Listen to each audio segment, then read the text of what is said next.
Shabbat, Shabbat, come home and rest. Shabbat, Shabbat, Yahowah's best. Lay down the weak, let your soul be free.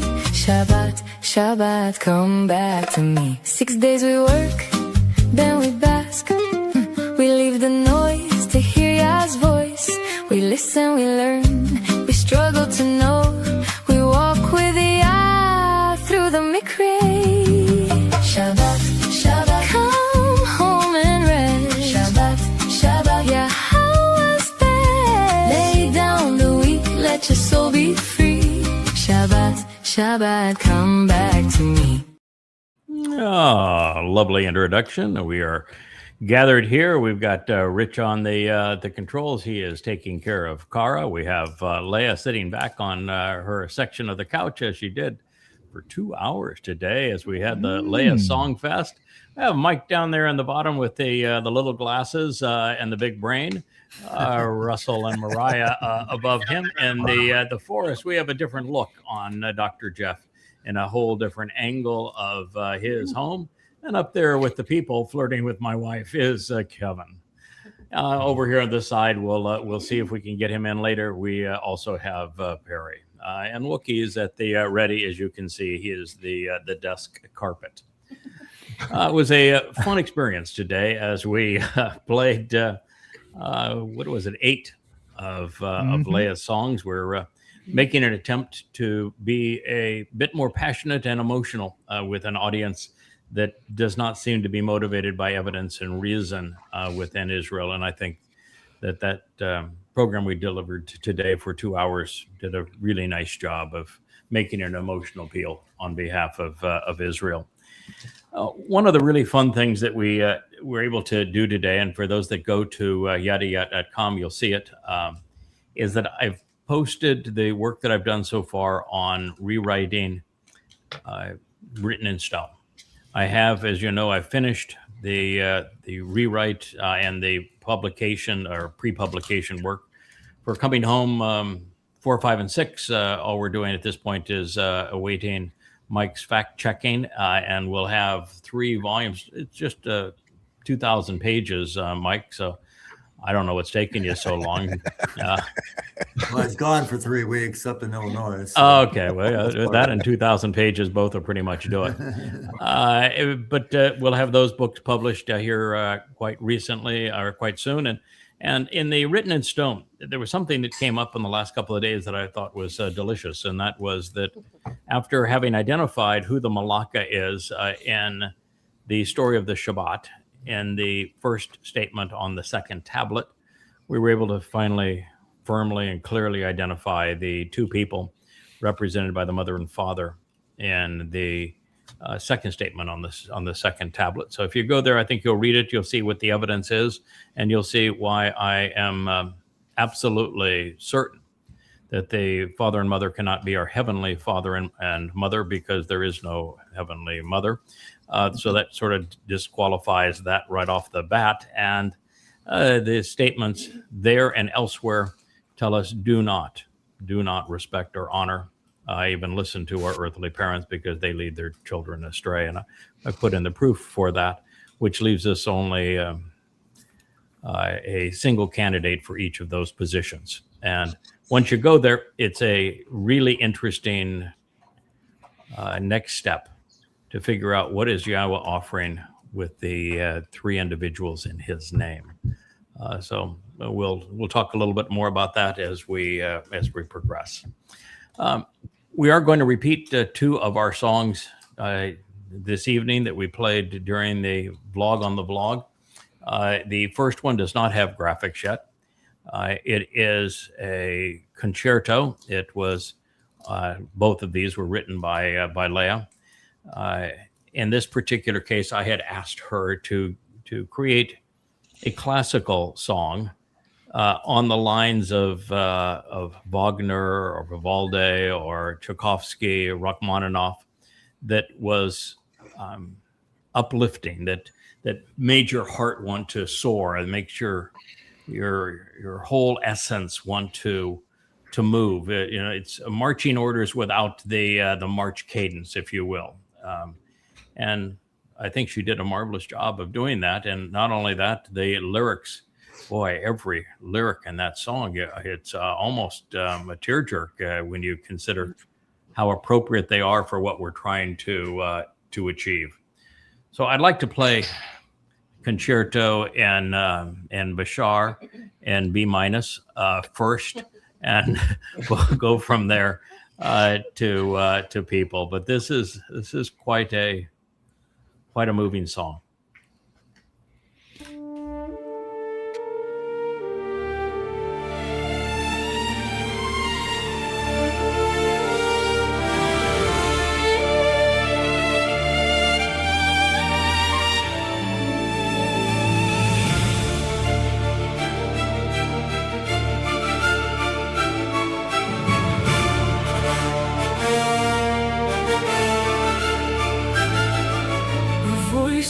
Talking through the wreckage with silken words and witness-worn lips, pulling the truth from the tangled tongues of temples, tyrants, and tribal warlords.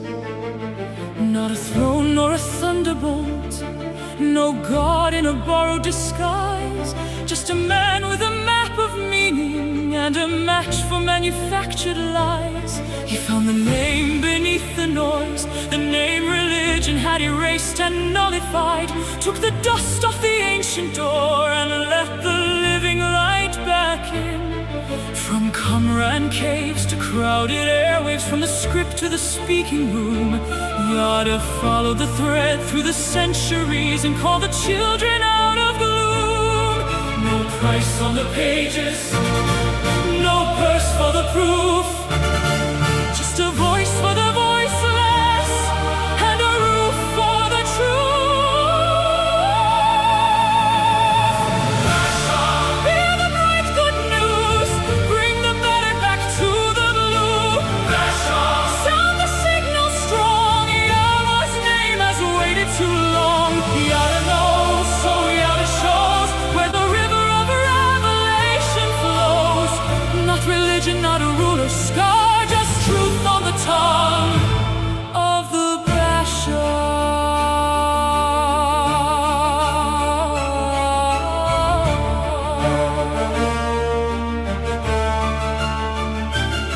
He said Yada is more than reading, more than a word in a weathered line. It is knowing, naming, noticing the Father's mind meeting mine. Torah, not a tethered burden, but a trail through the thorns and thistles. A signed invitation home to family, not a book of religious whistles. Doubt sang first from the doorway, the beloved bore the cost. The Lamb crossed death and opened life for every child once lost. And the herald holds up the lantern, not claiming the light as his own. He points through the fog of falsehood to the Father, the family, the home. No creed to control you, no laws to command, just Yahweh's witness and a willing hand. Bring the bright good news, bring the battered back to the blue. Sound the signal strong, Yahweh's name has waited too long. Yada knows, so Yada shows where the river of revelation flows. Not religion, not a ruler's scar, just truth on the tongue of the Bashar. A herald is human, flesh, breath, bone, not the king, he is the voice calling home. No halo for hire, no altar, no artifice, only the evidence, only the witness. When the world sells shadows as salvation's flame, the Bashar brings back Yahweh's name. When the scrolls are silent and the proud depart, he puts the promise back into the heart. Bashar,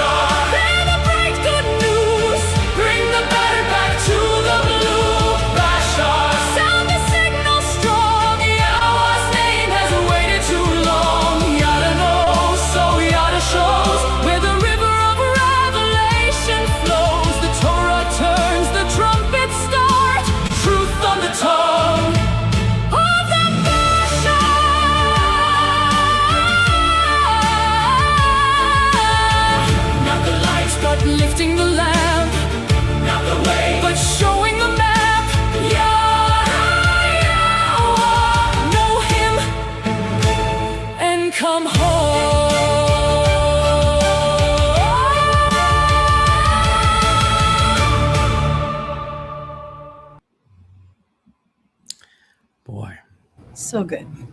So good, Leah. I can't imagine that with graphics and the lyrics flowing underneath it. That is really it's really extraordinary. And it's not just that the music's so powerful and the voice is so uplifting and the message so sound. It's just the way the lyrics were crafted. It's such an interesting. It must be 20 interesting turns of phrases in that, where just the transition from one thought to the next and the way each thought was presented. It's really artistically done. You're not the only artist with words. Well, it was beautiful. I mean, it does cover a lifetime of work, doesn't it? Absolutely. Yeah, there's some sections of that we could proudly keep as the byline to the website. I mean, it's highly motivational. I may not have social skills in so much as other parts of my life, but I can turn a phrase. Yeah, you can turn a phrase. That is for darn sure. That there were a lot of phrases in that were turned. Pretty amazing. What do you think, Kevin? You haven't had a chance to work on that one yet. You just heard it and had a chance to play it. You'll be the trans man before too terribly long. But what are your thoughts? I love the dynamics of it. I love that how it opens. There's a little hit and then it's quiet and then you get really good dynamics and it's like there's acts to it, right? There's the second act and it gets really powerful and then it comes back down low again and then big finish at the end. So I really like that about that. All of that was programmed in.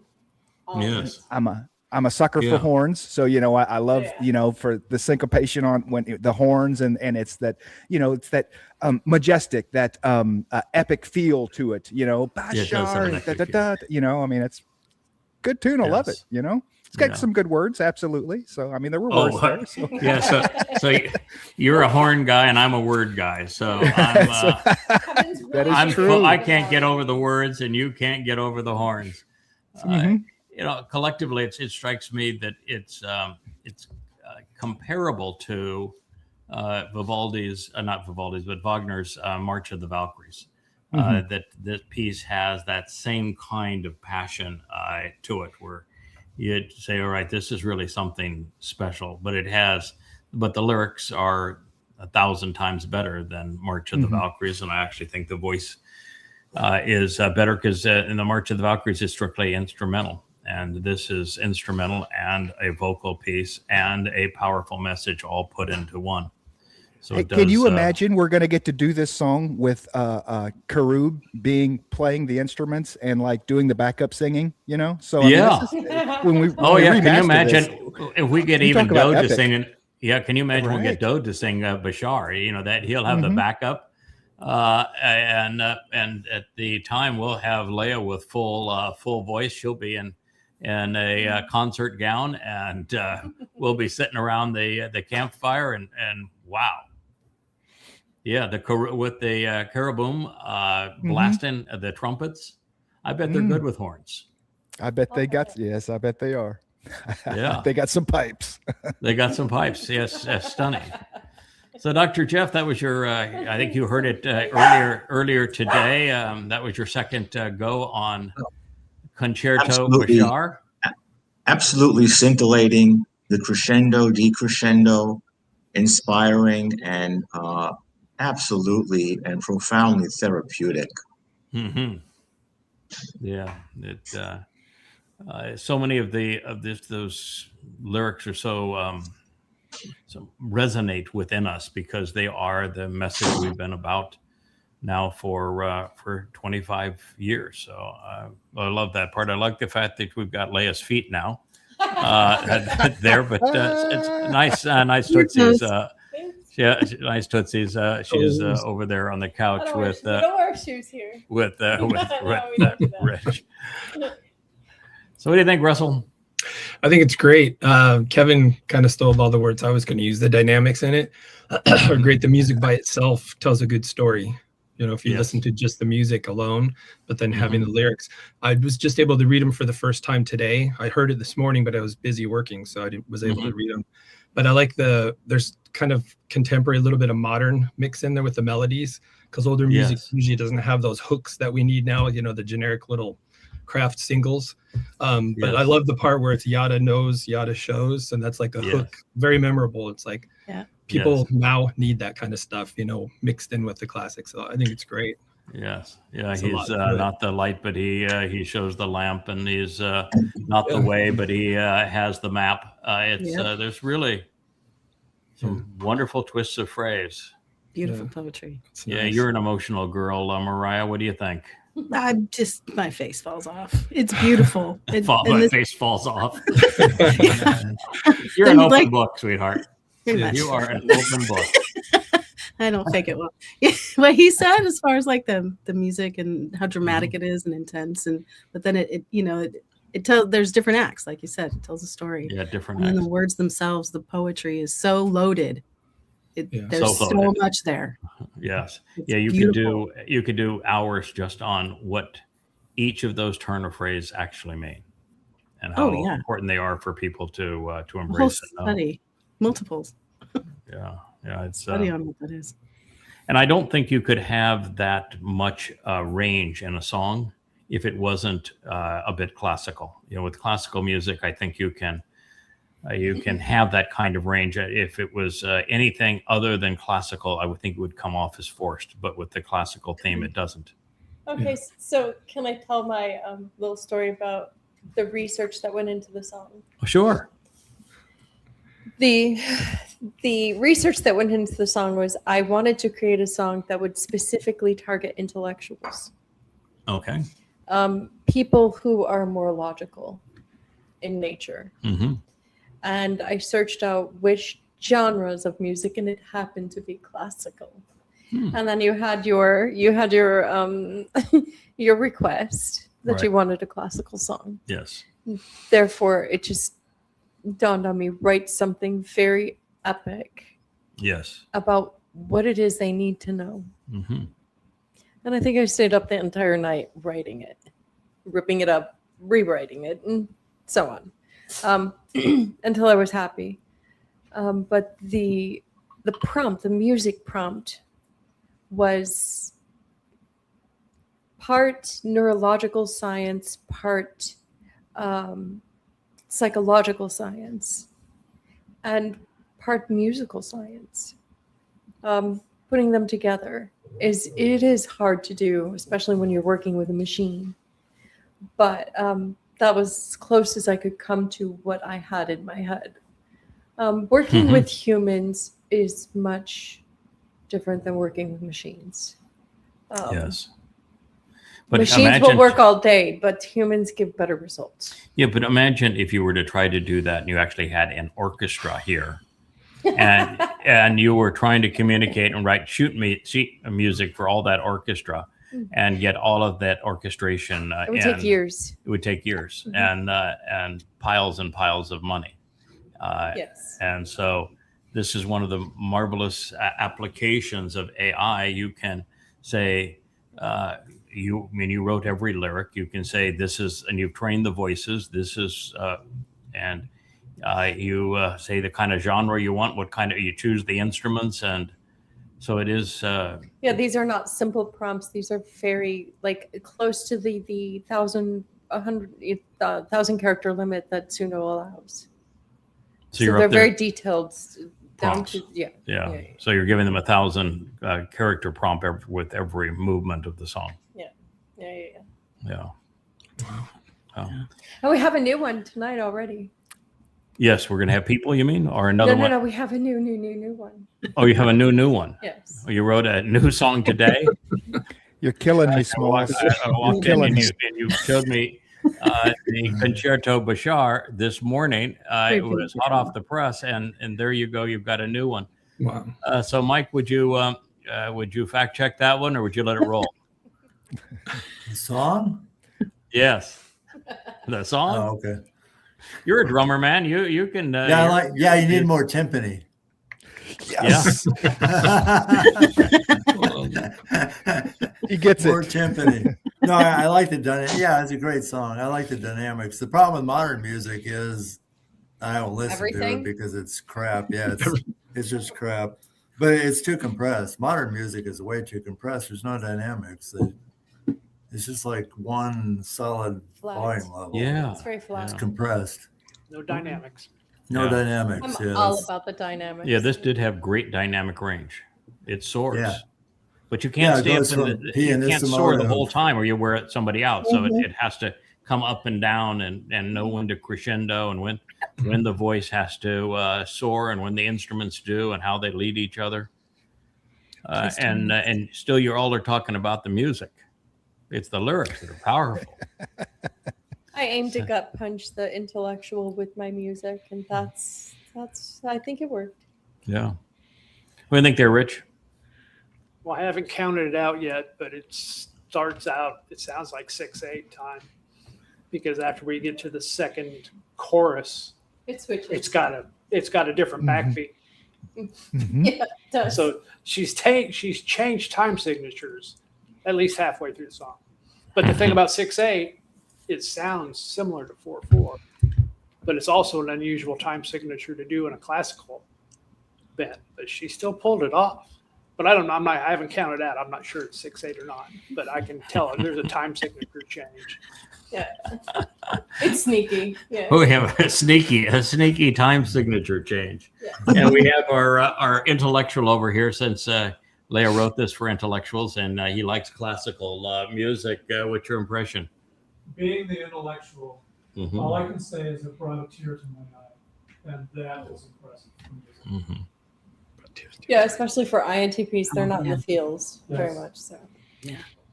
Yeah, it is exceedingly emotional. And speaking of emotional, we have a second song here. This is People. It has full graphics. It has actually transparent people in it, and it is a really interesting piece, reflecting a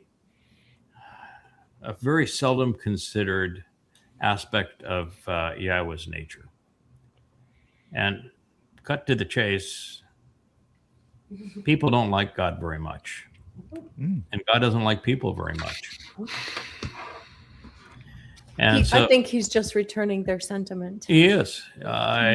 For 6,000 years that we know of, people have treated God very poorly, and they prefer religious gods made in their own image. And God says it's your choice, but I think it's revolting. I think you're idiots, and I want nothing to do with you. So the overwhelming preponderance of people, God literally has disowned. He has no interest in at all, and they have no interest in him. So I guess that's fair. But the religious notions that Muslims want everyone to worship Allah, and God says, no, I don't even want to know the majority of you. I have no interest in you. And Christians, God loves everybody, wants to save everybody. No, he has no interest in that at all. He is not only in Hosea, but also in Bereshith in Genesis. God made it really clear that he regretted creating humankind.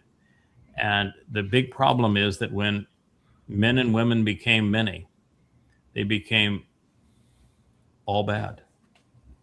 That individual men and women, very few, have the potential for both. But collectively, we're rotten to the core. And that's a message that most people are unfamiliar with. It makes a big difference in what we are trying to achieve, however, because we would be doing God a huge disservice if we were popular. Yeah. And yes. And it also means the expectations are achievable. We'll get hundreds of people that'll be part of the covenant and be prepared and equipped and ready to go and chomping at the bit, properly educated and enthusiastic and passionate and intellectually charged. We're going to have several hundred really, really phenomenal covenant members between these two harvests. And that's more than enough. That'll get her done. And It's enough to do everything God wants done, and yet not so many that we're looking over our shoulder and saying, "Oh man, I got to clean up on aisle 9." It's just a really perfect kind of a scenario, and we'll have maybe 3 times that number in the mortal remnant. So that's a manageable number, and it'll be a lot more, maybe 10 times that number or more, as there'll be thousands, I think, in the goyim who'll be brought in to be of service during this time. But there'll be an administration of them as well, and it's going to be a lot more manageable, a lot more achievable this way. So this people song is a one that says, there's a problem with people, and God wants us to be aware of it and to not only share his viewpoint on humanity, but embrace it to some degree, to recognize that God's not trying to save everybody. We're not here to convince the religious to stop being religious or the political to stop being political. I mean, what were the odds anyway, if you're going to talk to a Marxist Democrat or a MAGA Republican, that you're going to tell them, you're both completely lost, or that you're going to talk to a Twistian and say, God's not a man and men cannot kill God. This religion is really stupid. Or a Muslim and say, the reward for killing people is not multiple virgins. I mean, this is really, really stupid. Come on. But it won't resonate. Or you talk to a conspiratorialist and say, vaccines have been done more good for more people than anything man has ever invented. So you may want to back off your universal hatred of such things. And chemtrails is, well, about as stupid as reptilian overlords and flat Earth. So that's our favorite group. I know. I thought we were behind the reptilian overlords. I know we were. I know. I knew it the moment I stepped into it that I was. We have to give reptilian overlords a new opportunity now that we know that Donald Trump is Satan incarnate. So Satan is a snake, and he's clearly reptilian. So got a little snake brain, maybe a frog or tadpole brain in that sucker. So there may be some truth to the reptilian overlords. Just kidding. So anyway, that's the story of people. I probably butchered the song, and now nobody want to hear it. But I do think it's lovely. I think the graphics here are beautiful. I love the transparent people in it, and the beautiful gown that Miss Leah is wearing, and the fact that she comes on stage, she is all ethnicities, and that's something we're trying to do our best at, is being completely open, so that everyone, regardless of country of origin or ethnicity, feels welcome. We want you to come in and learn everything you can about Yahweh and make an informed decision regarding him. And your own soul. Yeah, your own soul. And ultimately, of course, when we are energy-based beings and our souls are covered in light, ethnicity won't matter up to a point. There's still an aspect of ethnicity, I think, that will matter, and that is that culturally, we all bring some baggage in from our cultural experiences and where we grew up. And I think that makes us richer by having different backgrounds and different ethnicities from a cultural standpoint. We all have things to overcome. Yeah, we do. Yes. And there's beauty in everything. There's, we talked about Depot a lot today. He's from Nigeria. I think that is aesthetically, in terms of the animal life and wherewithal, it's the most beautiful continent. There's aspects of everything, I think, that we can benefit from. So let's play People, Mr. Spinmeister.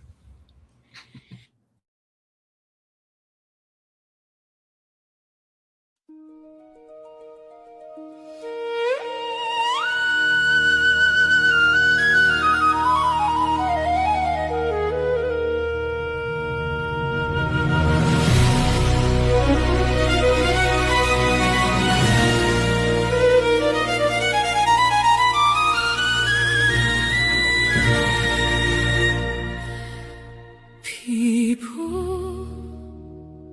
People who chase people are the loudest people in the room. We're talking, always talking, never listening, and yet letting ego hide all the truth inside, acting more righteous than right.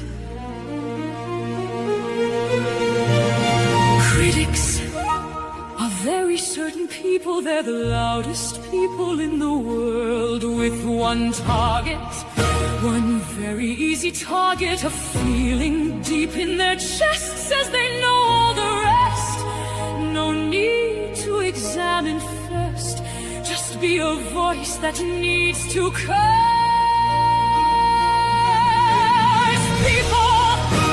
People who predate people, voices that need a villain, are the weakest voices in the room, with one mirror, one very honest mirror, feeling deep in the soul, says they're fragment, not whole.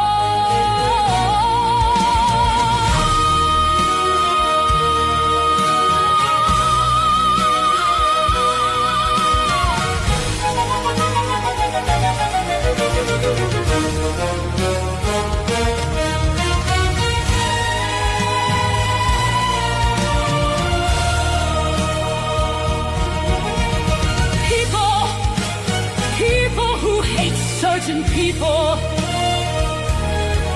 who mix lies and religion, conspiracy and coercion as manufactured consent to deceive people.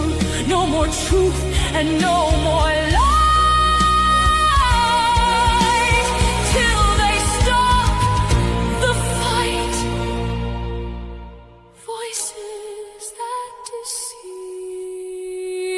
are the weakest voices in the room.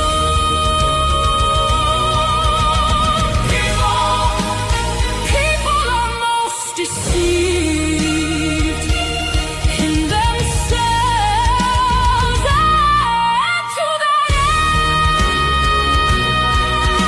ends. People.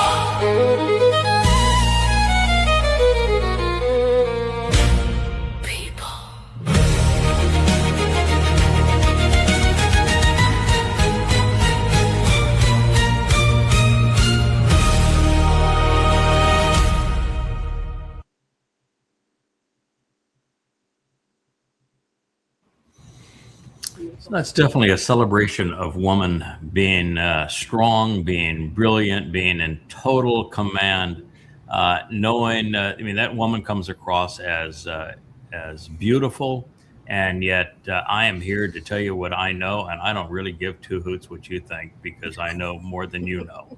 That is a celebration of woman. You know, I am woman, hear me roar. That is... that's it between that song and those graphics, and of course the high voice that shatters the glass, but it's shattering people. Really interesting visuals that have been put together for that song.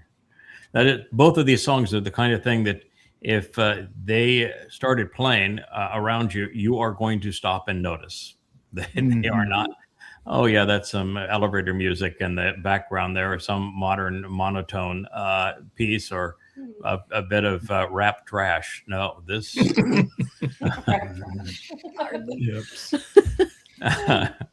That's real music there. That's pierce the soul. I'll have to prove to you one day that rap isn't actually trash. It's a tool. Depends on who the user is. That's true. Yeah, the lyrics, the tempo, the song, everything it's all one. You could do the country rap, also known as crap. Yeah, country rap is called crap. Thank you. I tell you what, I have never heard a rap song that didn't cause me to want to scream and run out of the room. I will play you. I will play you some of my anthology of Tupac, and we will have a discussion on rap. So there you go. Okay. There you go. That's good. Yeah. Blondie's Rapture is the only rap song I like. That was like the first one that I've heard. Oh wow. Wow.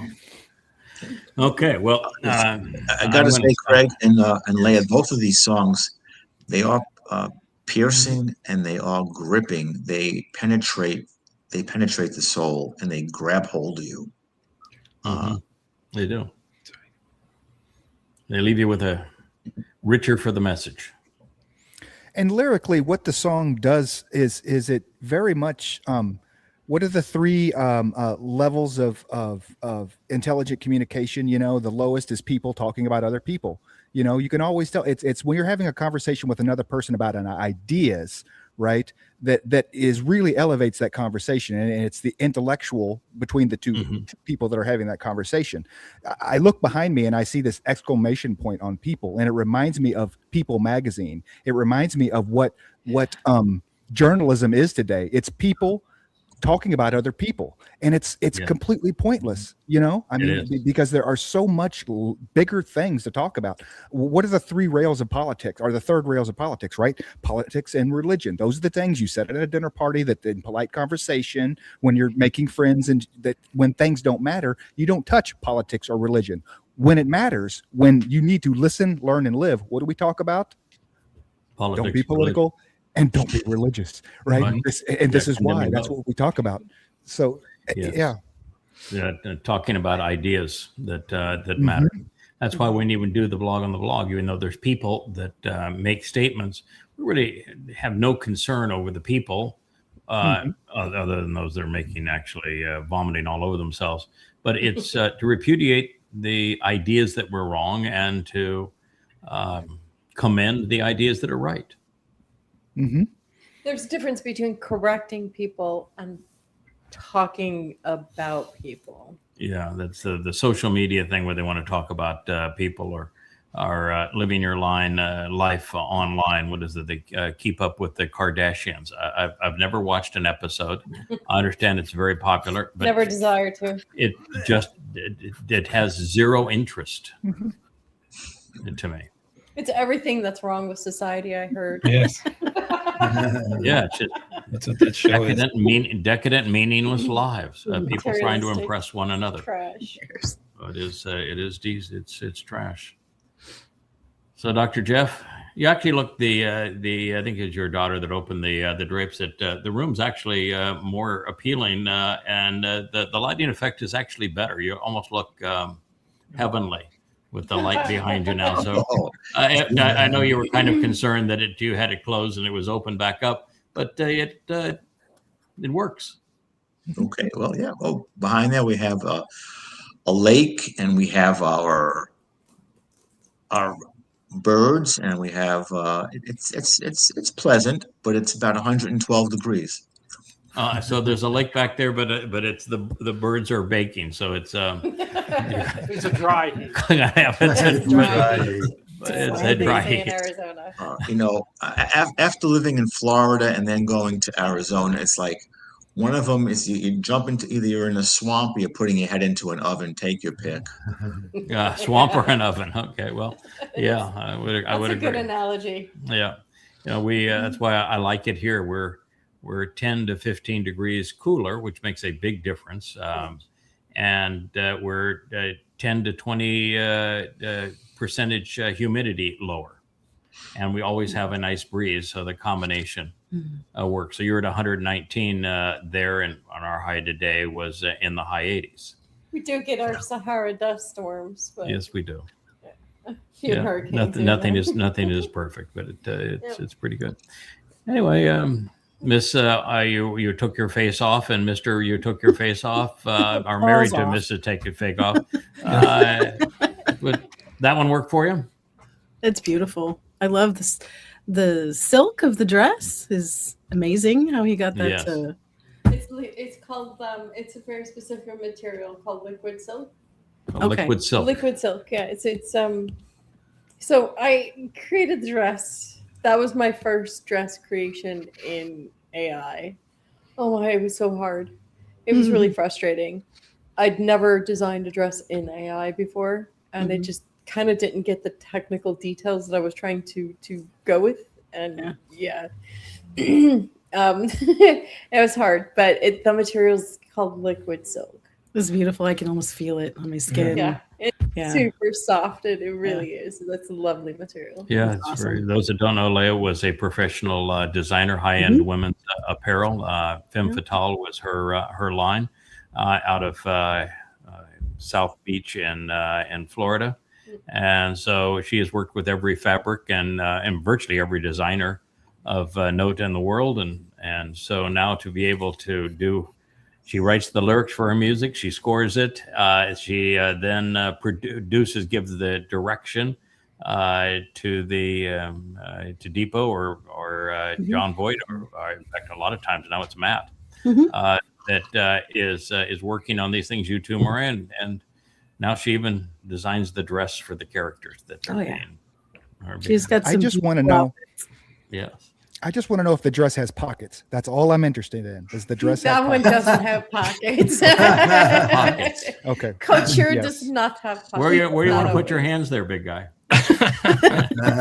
No. It's a very well-known fact that if a Yes. girl has a dress that has pockets in it, she will go out of her way to tell you, To buy a yes, dress this with dress has pockets. pockets. Yes. Yeah, It is- because they took away pockets in women's clothing. Pockets. Yeah, They they, did. Yeah. I a hate dress. them for Yes. that. I do too. Everyone does. Yeah. Yes, but there are certain fabrics and certain styles and shapes that you could not put a pocket in, Indeed. because if you put anything there, it's going to be obvious that we've placed something that doesn't belong in that. There much was material. nothing that doesn't belong in that dress. No. Not a thing. Yeah. That dress is hot. Indeed. Yeah. Mhm. So, As is the avatar underneath it. as is the truth with the avatar. But underneath. there's a new dress coming up. It's red. It's very stunning. Oh, you got Yeah, the red it's dress good. for the It's a opera. red dress. Yeah, that's Medium red. yeah, it's not enough drum beats in there, is there? Well, I was Right. wondering, did you consciously copy Barbara Streisand's I did. people? This is a counter punch. Yeah, I know To- the because it's lyrics are very like much the a- opposite. Yes. Yeah. Like Yeah. Streisand's is people who like people are the luckiest people in the world, but that's Right. not really It's a true. counter punch to her song. Yes, it's the antithesis of that song. Yeah. There aren't. I mean, the lyrics are, of course, the opposite. There's a couple of places where the melody is similar and the vocal range is quite similar, and even the voice in a couple of places is fairly similar, but it's more of a Yeah, the counterpunch to beginning's it. similar. Yeah, the The beginning beginning of is the similar. song is similar. Oh, I got the idea Yeah. when I was talking to Dr. Jeff, Yeah. actually, because it's such a cultural icon within the Jewish community, period. Yeah, Funny Girl Um, was the movie. Yeah. Mhm. And yeah, like we were discussing a problematic person, and I was just like, oh, people. And I was like, wait, Streisand. It just started playing in my head. I'm like, wait, Streisand. I'm like, what if I do Leah, a counter punch to that? Yeah. I said to come Leah, on. man, people who need, I started saying people who need people. I said, you should be all over this. And within about 10 minutes, she's like, let's look at the lyrics. And you could tell within a few minutes, she had it done. She was gone. And I was like, Yeah. oh, wow, this is just. Oh wow. Yeah, it happens fast with Leah. You never know where ideas are going to Yeah. come from. Growing up, when I made my first trip to China and to Taiwan, is when the first CDs came out. Prior to that time, I was a vinyl guy and had all the different kinds of vinyls and the fancy Marantz turntables and the speakers that were the size of sofas. And my home, you had to be cool if you wanted to go out and bring the girls home after a date. So you had to have all the good stuff.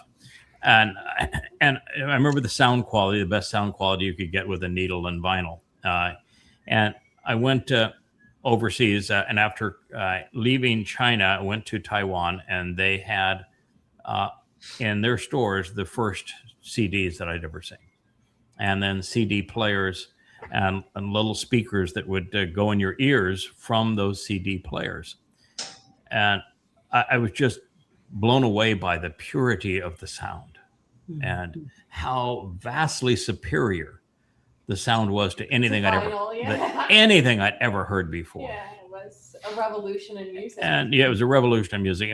And it was voices like Barbra Streisand, who has always been one of my favorites because I think that voice has so much emotion and so much power and so great a range, and yet it's so easy for her. Extremely expressive emotionally Right. as well. And she is an extremely talented storyteller in her songs. And part of being an actress, I would assume. And then there was a period of time where I said, yeah, I've probably had my fill of Barbra Streisand. She really went on an extremely liberal campaign where everything was Marxism, and it just got to be much. About 5 years ago, Barbra Streisand just got it together, and she became a moral voice and a conscience for the country. And I began to listen to what she was saying and how she was saying it, and I changed my perspective entirely on the woman and really came to appreciate her as a spokesperson for society that had a moral tone and character to her, and started listening to her music again because of that. And so doing an inverse of one of her songs is really appealing, but it's still in honor of a really elegant, high character Jewish woman. She has a voice of velvet. Yes. Yeah, we're talking at lunch, and that, well, this Sion has a, just perfect tone and everything in her voice, and there's others that do it.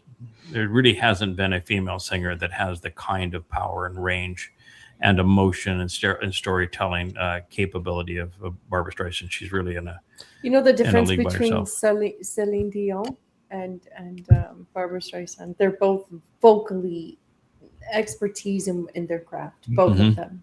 Mm-hmm. And I noticed this also with violinist and pianist. Mm-hmm. The difference between, I think, culturally, a Jewish artist and non-Jewish artist is that the Jewish artist carries this extreme sadness underlying even a happy song. You can feel this undercurrent of sadness. Far more passion and emotion, and so much of it is hurtful. Yeah. It's like a good comedian. Almost all good comedians have had travesty in their lives, and a lot of the comedy comes out of pain, and a lot of the beauty of Barbra Streisand's songs seem to come out of pain. And being Jewish in this world is not easy.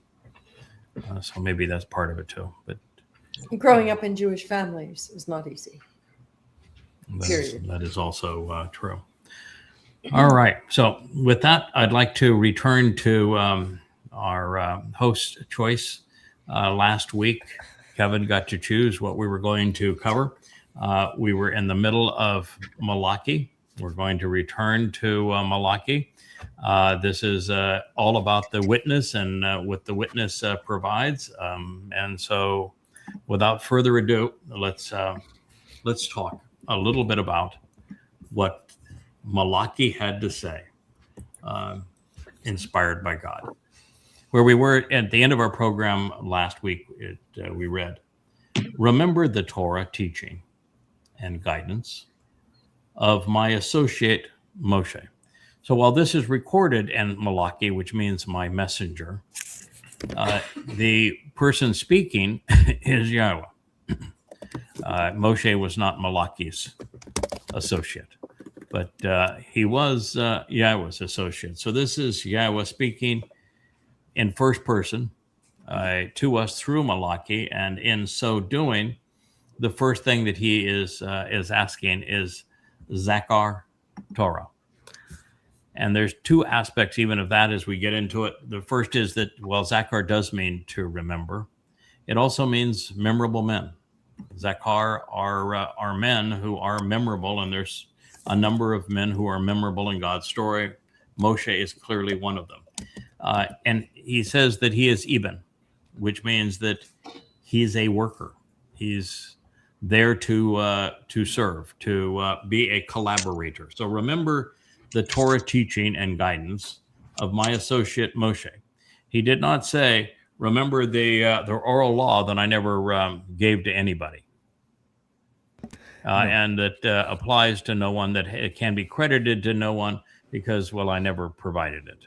It's the one and only Torah, singular. It means teaching and guidance, instructions and directions. And it was offered to us by Moshe, Yahweh's associate, Yahweh's co-worker, which to show the way to the benefits of the relationship, Asher, I provided instruction.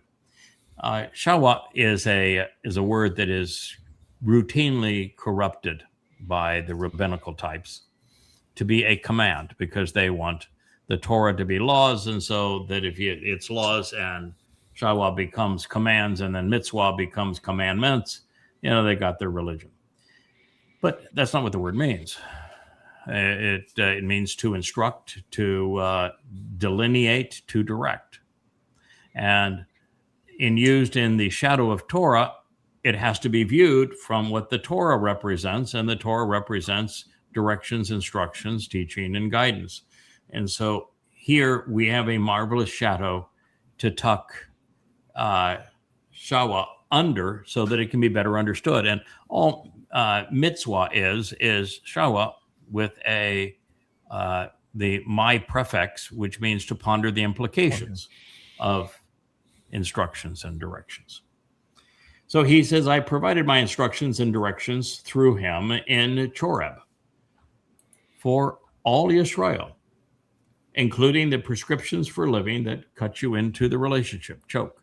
Choke means to etch in stone and to cut someone into to something, and the means to exercise good judgment regarding the way to resolve disputes. Mishpat. Mishpat is to ponder the implications of Shafat, making good decisions. So marvelous words there. God's pretty good with the vocabulary. He managed to get co-worker in, memorable man with Zakar, Torah, which means teaching and guidance, Moshe, which means to draw out, Asher, which is to reveal the way to the benefits of the relationship, Yasha'yah, which is to provide instructions and directions. Choreb is the dividing line. It is this knife's edge. You're going to be on one side or the other. There's no fence setters in Choreb.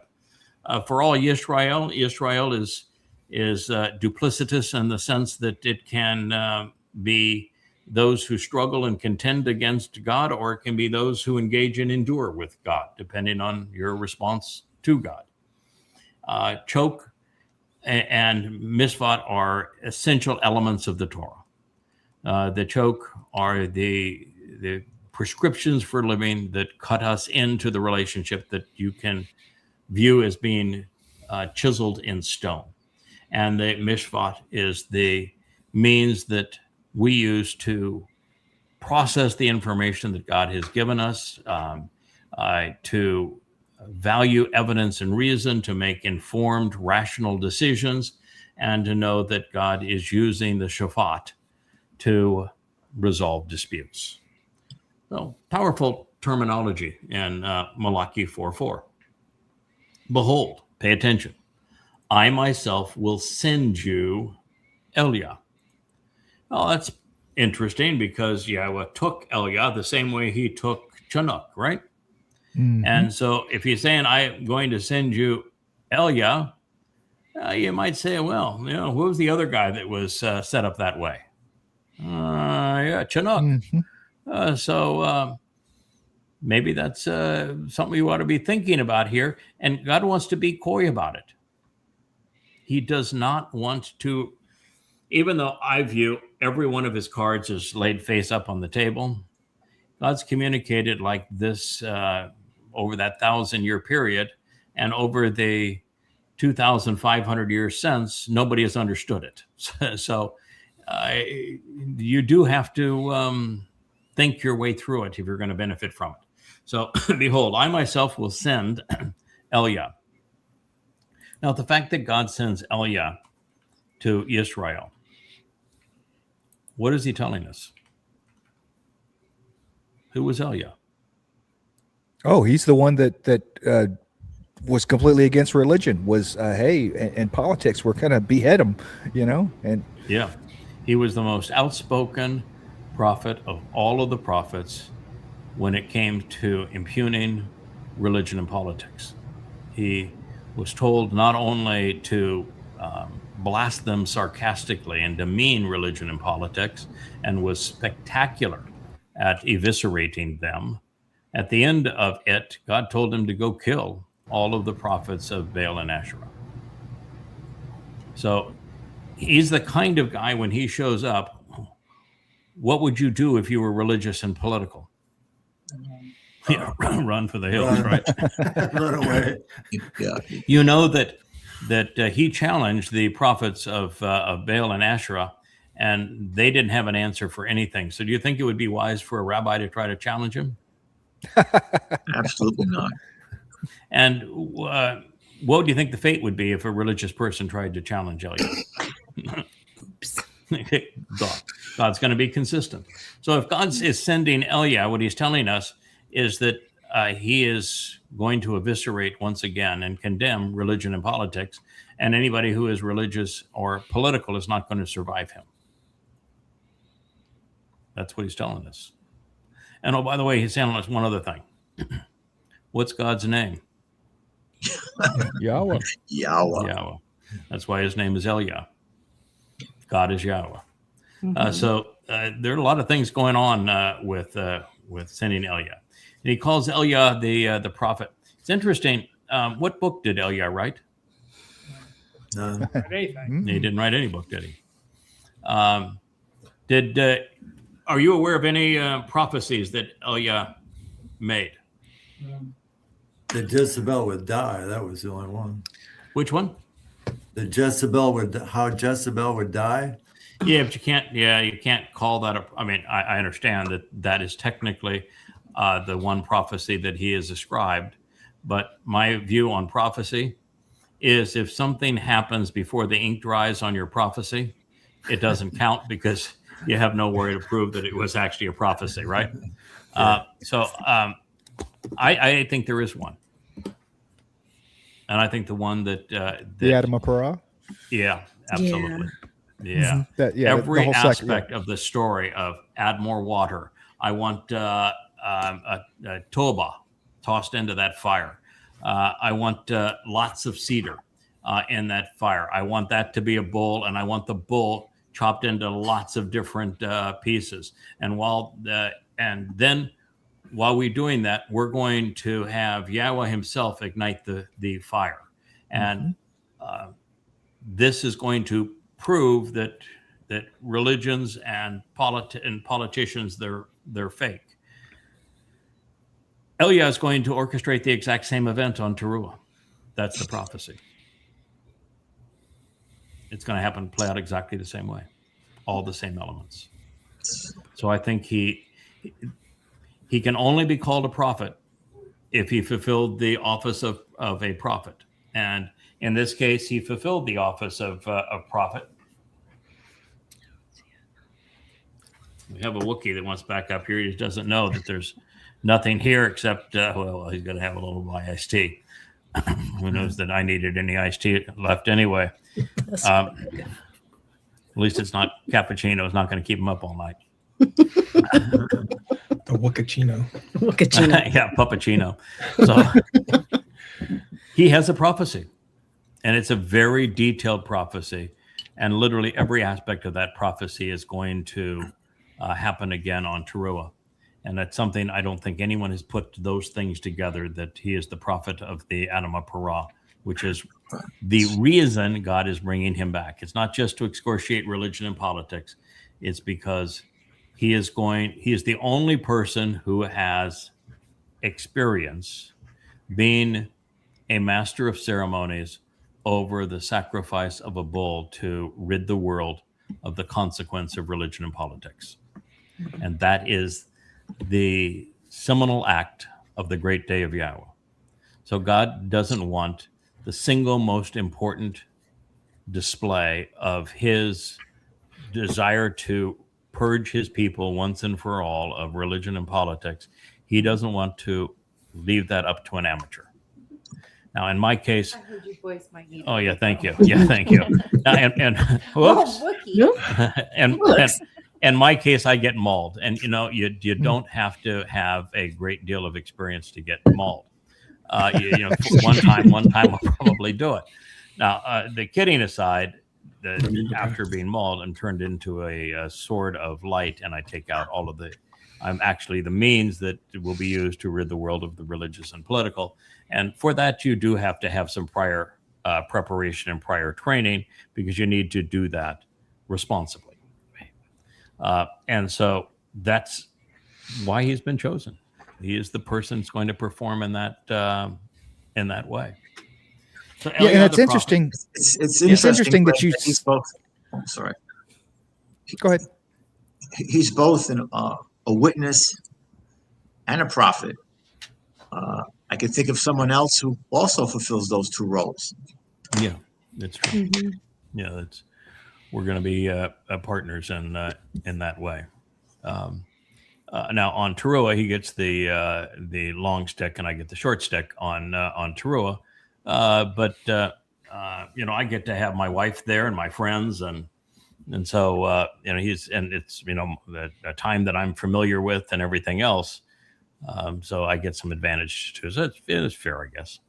Anyway, he says, "So behold, I myself will send you ElYah the prophet before the coming arrival, so la pane bo, of the exceedingly important, the Gadol." You ever heard the place where Gadol was used before? Is there a Gadol around here anywhere? Luminary. Yeah, all right. Yeah, so the top dog luminary, he is a Gadol, representing the brilliance of the sun, because he is the sun. He is Dode. And so this is, it says, before the arrival of Dode. And before the arrival of the great and exceedingly important.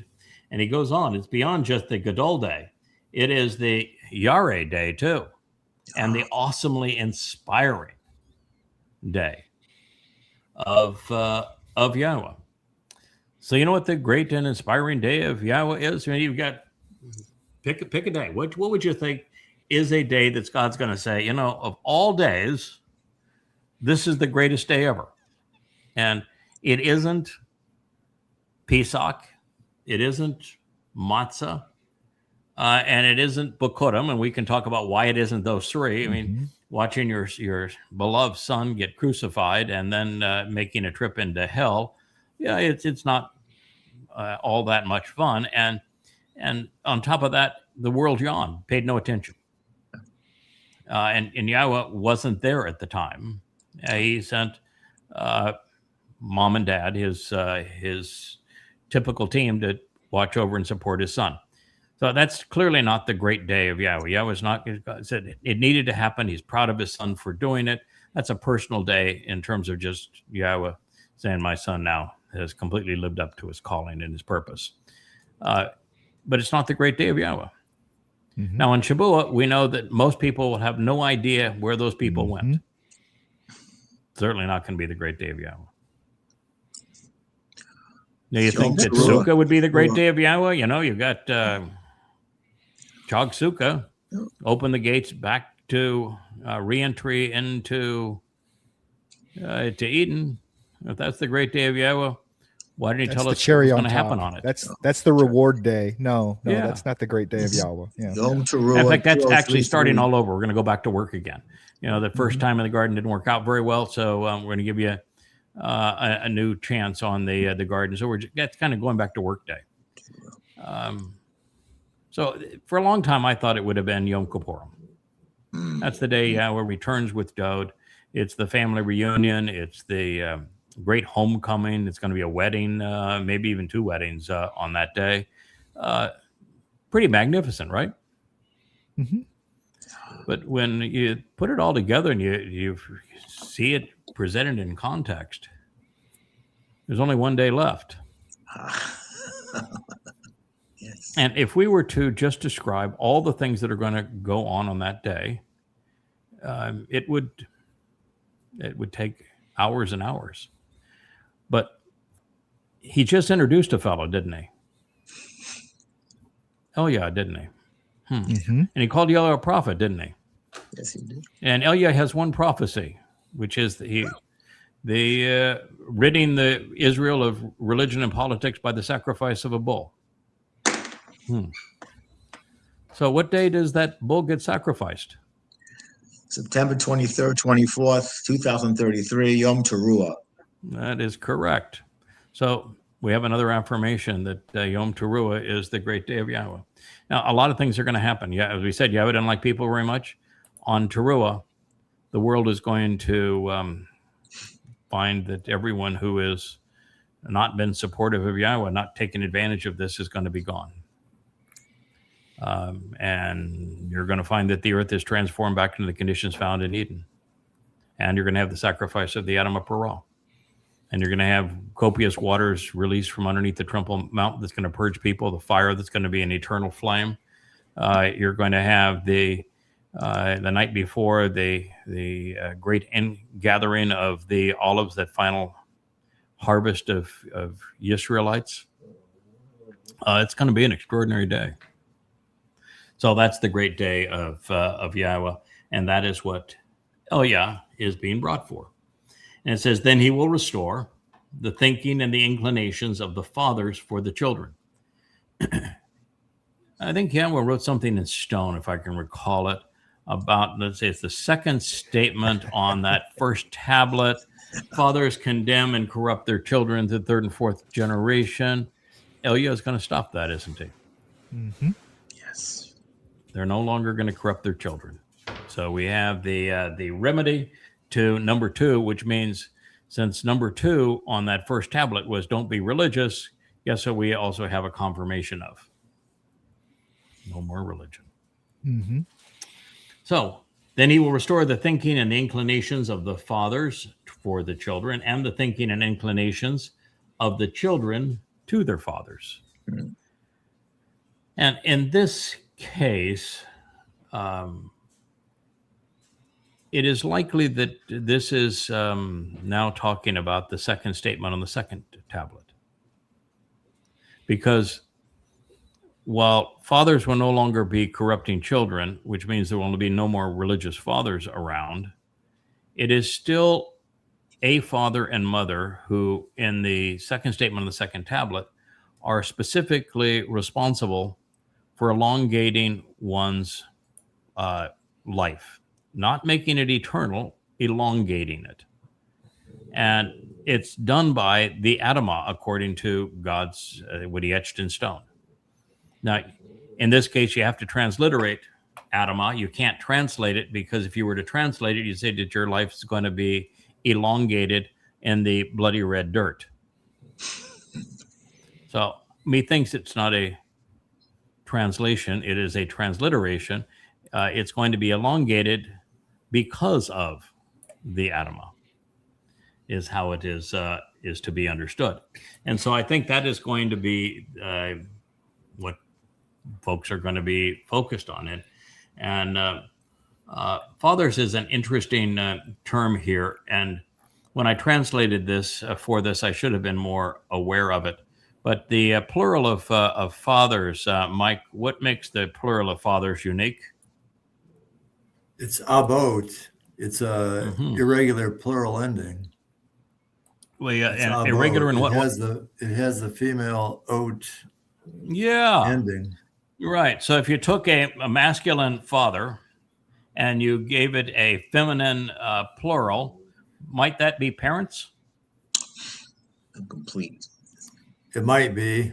My original interpretation was Yahweh's our real father and our earthly fathers. Yeah, but you can't have it be Yahweh in the plural. True. So now you're back to parents. And there are some parents that have a masculine noun with the feminine ending. Like, for example, the Adamah Parah would fall into that category. It's just interesting thought as to who these parents are, and maybe it's the parents that he's talking about in the second statement on the second tablet. Now it says, or otherwise I will arrive and inflict and then destroy the earth. So no pressure here. Succeed or the earth goes poof. A little bit of pressure. Yeah. So when we talk about how important the events are on Taruw'ah, where we need God to find susceptible and acceptable people to bring into Jerusalem from around the world, and to carry out the sacrifice of the Adamah Parah so that he achieves the proper result. Because I'm here to tell you that simply being bludgeoned, having a body bludgeoned, doesn't do anything for anybody unless God's going to do something because of it. Right. You pour out the blood on the earth, and it is for the benefit of a soul. So he is going to use it to purge the souls. And so he's saying that if we don't pull that off, that's it for humanity.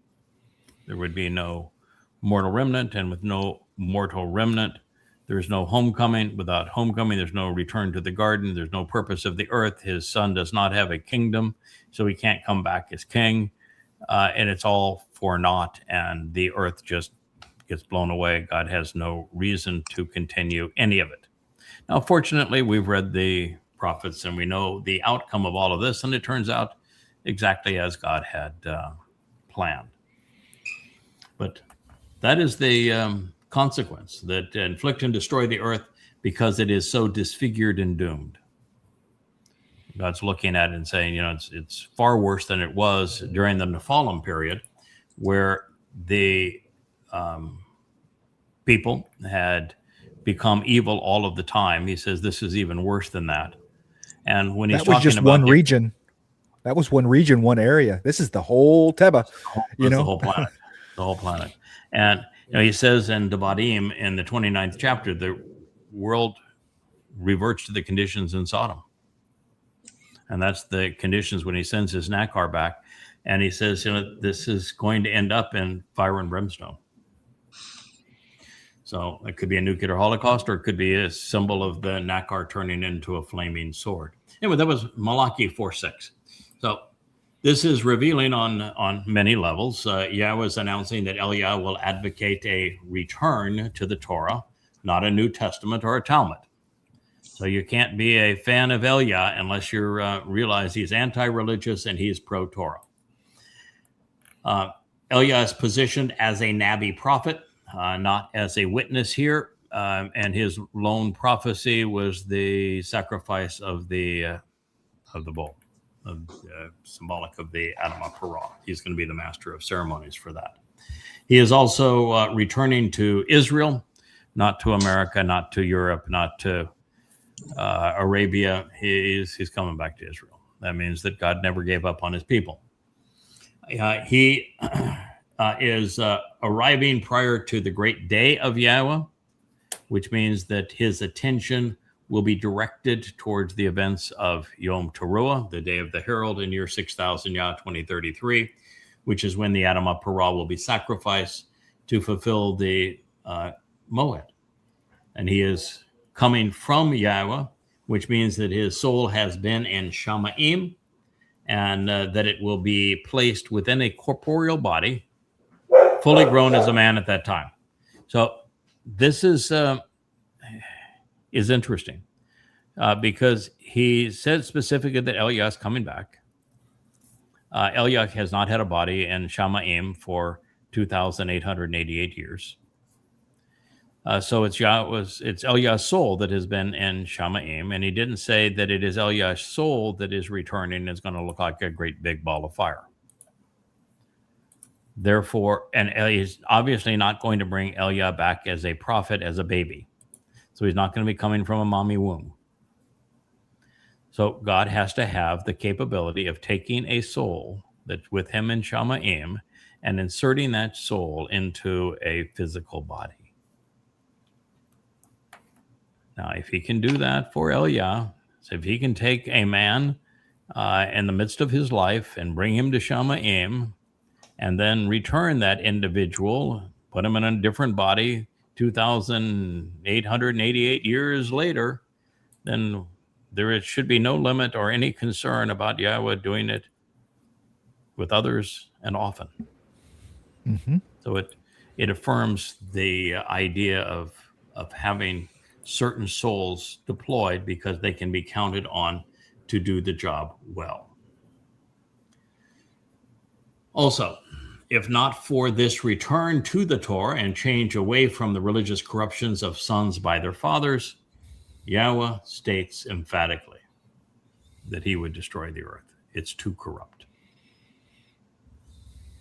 So, should we fail, so does humanity. You just think you'd have more people rooting for you than rooting against you. But what are you going to say? People, right? There you go. There is, there's no doubt that ElYah will be dispatched prior to the fulfillment of Taruw'ah in 2033. In fact, he's going to arrive on Passover, Pesach, the day of Pesach, not the evening of it, April 18th of 2030. I do not see him obviously representing the tree of lives or knowledge. He's not being presented here as a tree. There's no reference to him being a tree. So that presentation that was in Zechariah 4, we have the two olive trees on either side of a menorah. He's not one of those. So they're not depicting the two witnesses with ElYah being one of the two witnesses because he's not a tree. Never presented as such. But two of God's routinely deployed players are trees, one of lives and one of knowledge. Now, ElYah did not provide even a fraction of 1% of the prophecies or instructions conveyed by the aforementioned Moshe or by Dode. Certainly wasn't as prolific as Shamuel, Yirmiah, or most certainly not Yasha'yah either.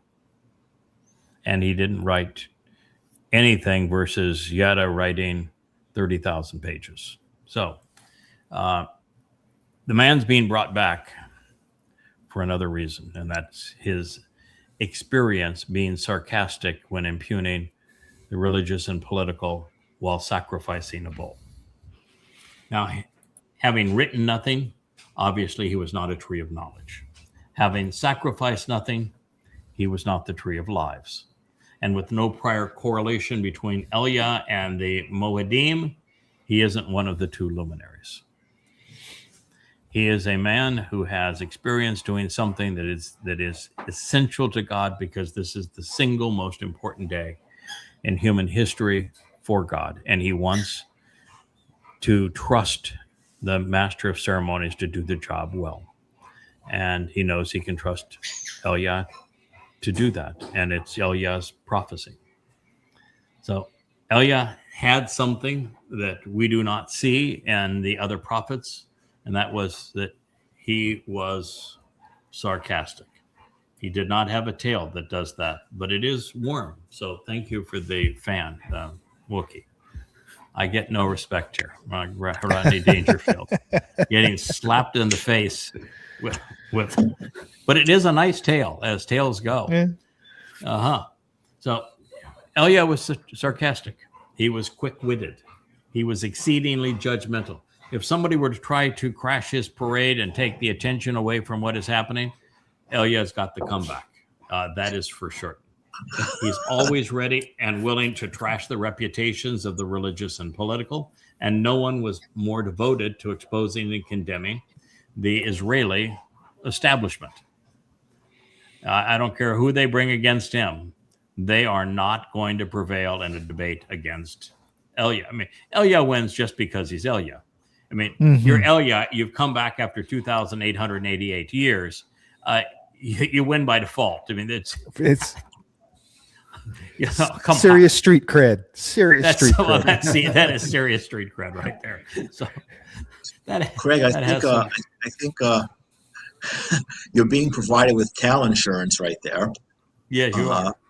And in addition to what ElYah does, he also ends up being sacrificed at the end. Mm-hmm. He does. He provides he does his job as a prophet. Yeah.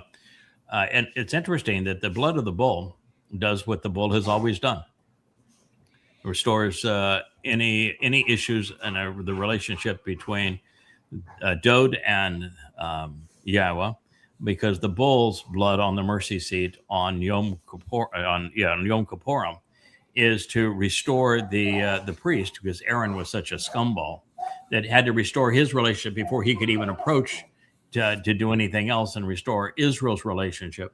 So the bull's blood affirms that Dod's relationship has been fully restored with Yahowah, and then it is the goat's blood, ElYah, that is shed to restore the relationship with the remaining Israelites. So that's it's kind of a nice touch. So he gets to do that, and he'll love that, because it's a way to get rid of a physical body and go back to a spiritual body of light. They're a lot more fun.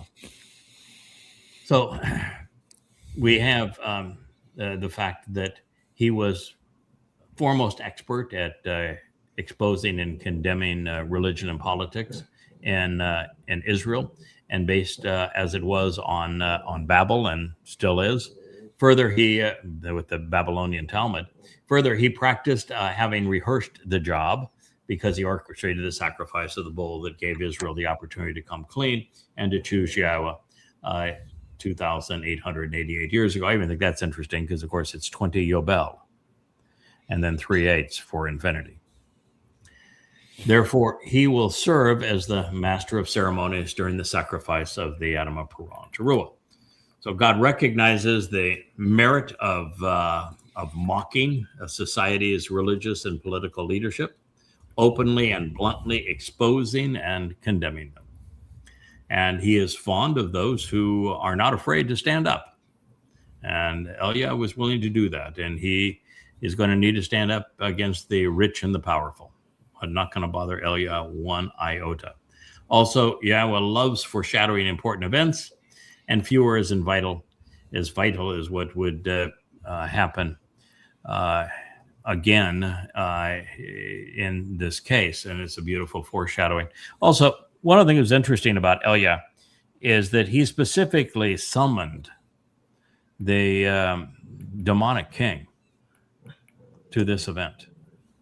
And on Taruw'ah, he has to summon Satan incarnate. So he is reprising that aspect of what he is doing as well. Wookiee doesn't know if he wants to be down, up, or whatever, but nonetheless, I've lost my fan. Perry, though, has a fan now.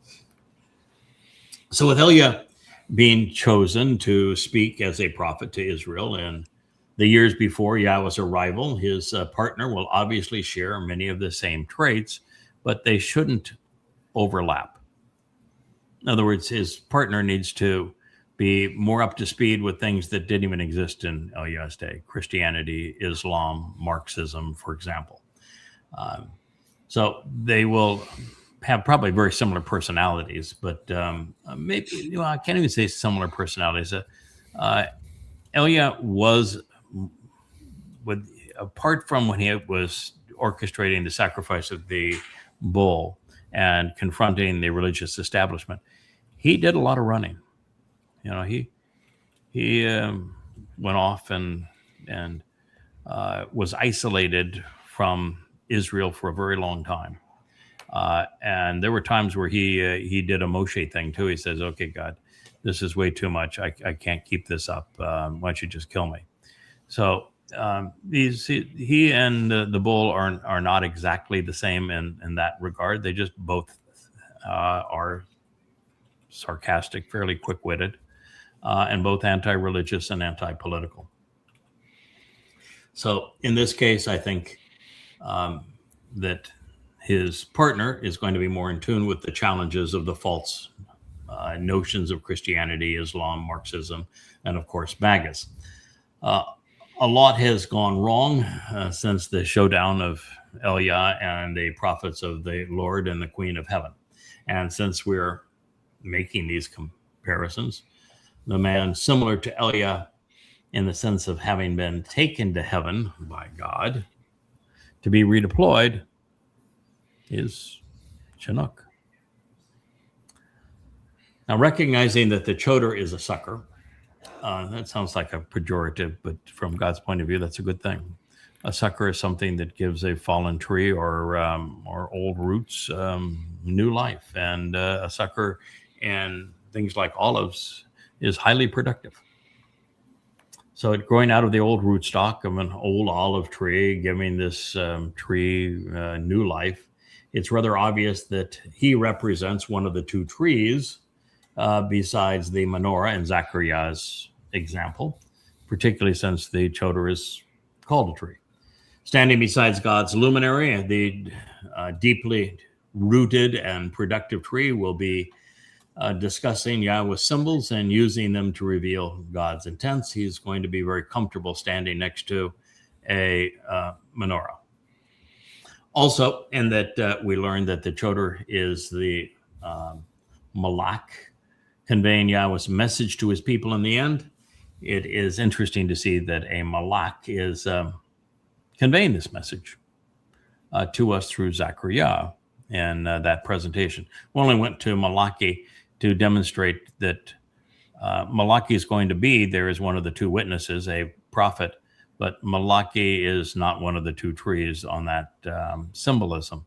And the reason that the malach kept on probing Zechariah and says, why don't you understand this? Come on, man, you're a prophet of Yahweh. I've shown you two trees standing beside a menorah. How is it you don't know who these trees are? Why do I have to keep asking you? Why you keep asking me who are these trees? Because it should have been obvious. You know, Yahweh has two Ma'oreth and two trees: the tree of knowledge and the tree of lives. One is Gadol, the other is Katan. It should have been obvious, and Yasha'yah, Isaiah, wrote all about this tree. So he should have known. But he didn't. And of course, this even began by, the memorable men of God and the story of the Towrah. So I'm of the conclusion at this point in our journey approaching the development of the witnesses that the malach revealing the vision to Zechariah was actually addressing the trees and Yahweh's story and not witnesses. It's Dod and Yada, who are the only individuals referred to as branches and stems, but who also represent the tree of lives and knowledge in the garden. And of this we can be certain because Yada is the Choter, and given the spirits of Etzah, which is the complete story of the tree, and Diath, which means knowledge. So he is the full embodiment of the tree of knowledge. So that makes him the obvious choice for the Etz, Diath, and the Gan, which means that Zechariah should have figured that out too. Now, this does not rob ElYah of anything. They have the status of being returned as a prophet and as the great goat to serve as one of the two witnesses, joining Chinook, who is Yada, is Tall Cotton. He's going to come in with major street cred, as you've said.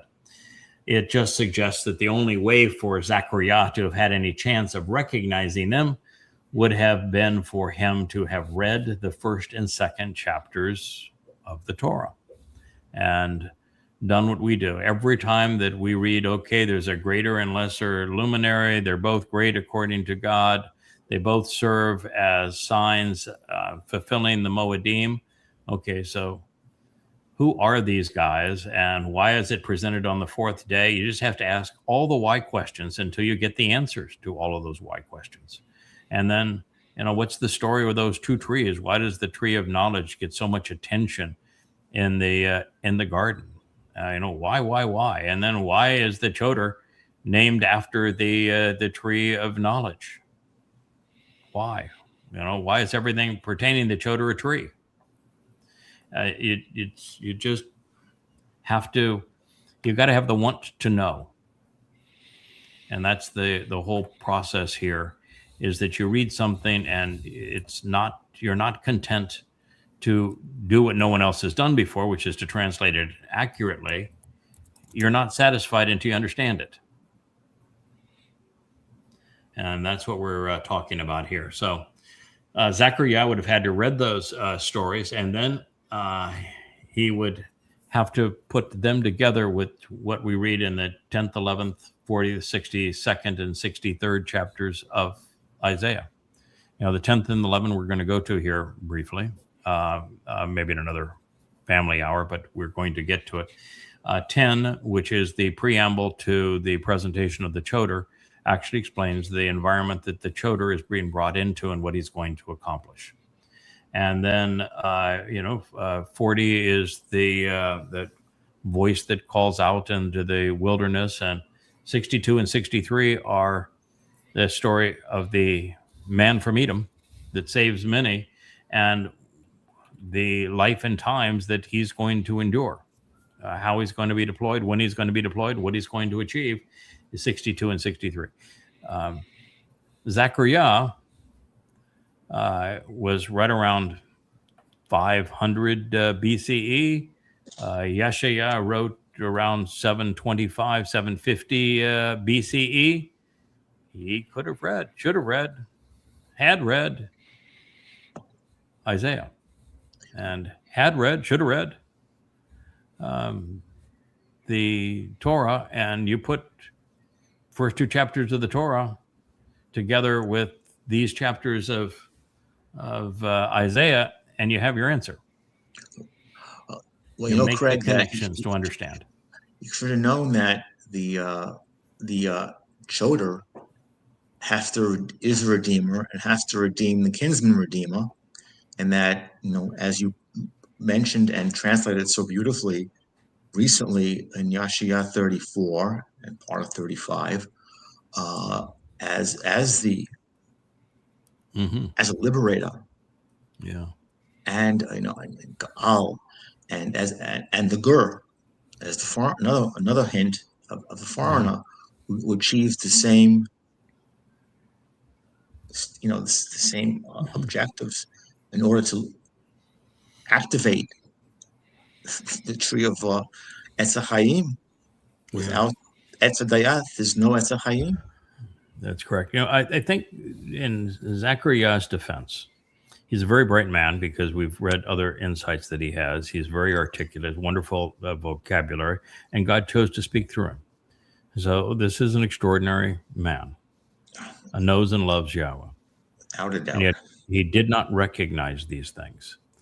And of course, he was literate in the Torah. He would have been literate also in the prophet Yasha'yah. He would have adored Yasha'yah. So what was the reason that he didn't see this? And that we have today? Because there wasn't time. Things get revealed and made known when it's time to make them known. It would not have done him any good at all.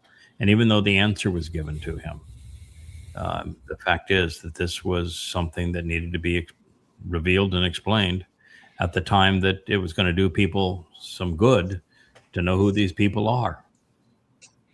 Well, and a lot of things are that way. They're not nearly as overt as Daniel, right? Daniel, I mean, it's pretty clear. Hey, seal this up. Nobody's going to understand it until it's unsealed, right?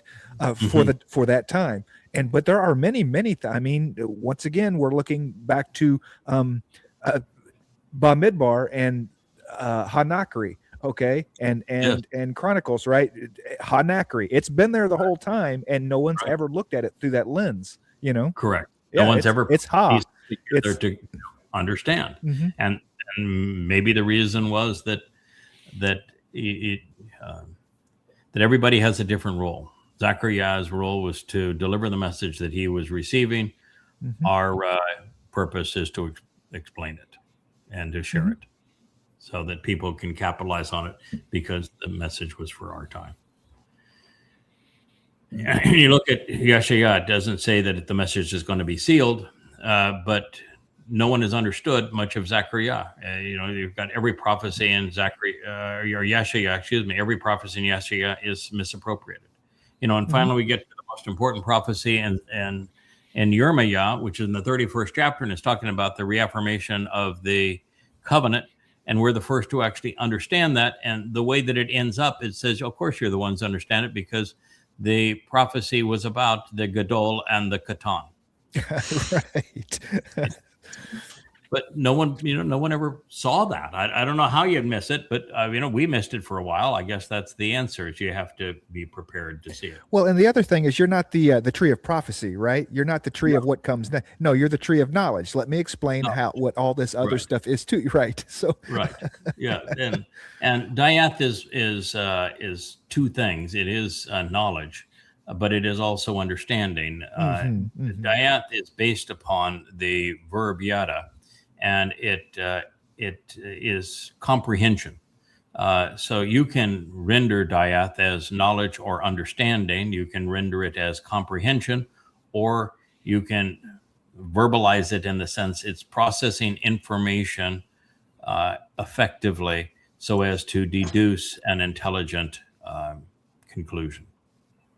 It's to be discriminating, to be discerning in that kind of way. So since we have concluded that Zechariah 4 pertains to the trees and not to the witnesses, once we have completed our review of this material, I'm going to expose the identity of the other witness based upon the prophecies that are presented in Yasha'yah 40, 62, and 63, of course, as well as Isaiah 10 and 11.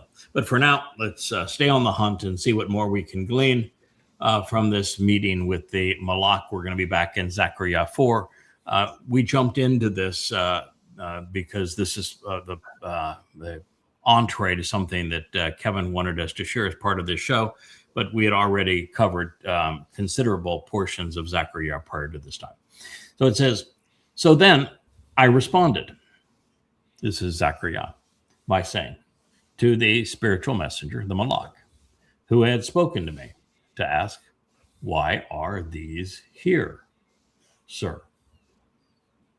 So, dear Malach, you're showing me these things. I still don't get it.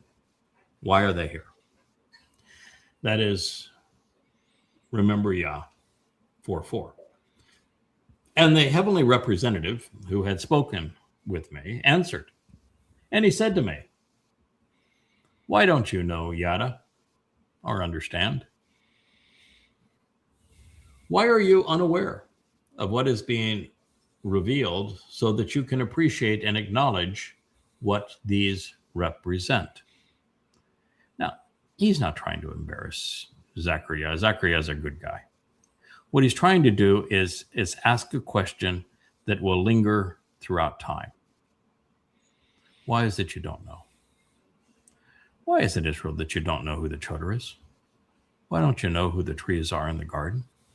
Why don't you know who the Maorith are? Why don't you know these things? They're knowable. They can be discerned. Why don't you know them? I think that's what he's asking.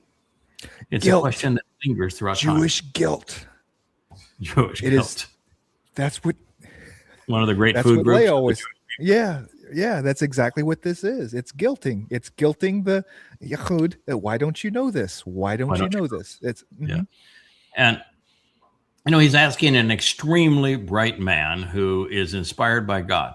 Now, what that also says is that being a prophet is a wonderful title and it's a nice job.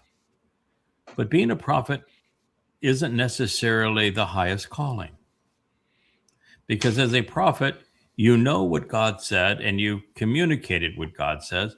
It does not mean you understand what God said. And there is something far more powerful than knowing. Understanding. So this is also a something that tells you that something I've talked about a lot. When we read the Torah and somebody says, boy, I would have loved to have been there to hear God's voice. That made such a difference. If I had witnessed some of the miracles, then I would really know. And I said, you have a better vantage point than any of them had. You not only can read all of this and hear exactly and visualize everything that happened, but you can then take the time to say, no, I really want to understand, why did he say those words exactly that way? You can take the time and make connections to other things that God has said so you can understand it. You can go forward in time from that time to understand what the prophets had to say about these events. We're in a much better position to understand than anybody that was there. So when a prophet reveals this is a conversation he's having with a malach or with God, our position is better than the prophet's position. He's hearing it. We're reading it. It's much better to read it than it is to hear it intellectually. So that's part of what's being conveyed here, is that God wants more from us than to simply know. He wants us to understand, and understanding is more powerful than knowing. And so in this case, being a prophet is a wonderful job, but there is something more valuable than being a prophet. And that is somebody that understands and then can share what they've come to comprehend as insights that do value for people. So they can say, all right, yeah, I know who those trees are. I know what that menorah represents. I know exactly what this is all about, and I know why it's important to you at this time. So I'm going to tell you the story. Get comfortable, and we'll go through this. You've been selected and have been imbued with the ruach of Binah. Yeah, and it becomes pretty obvious, because if you look at the things that the prophets previously have conveyed, they said, oh, by the way, God said this, and this is what it means. And this is how it applies to your life. This is when it's going to happen, and this is what you need to do if you want to capitalize upon it. If you were to sum all of that up, you could fill a thimble with it.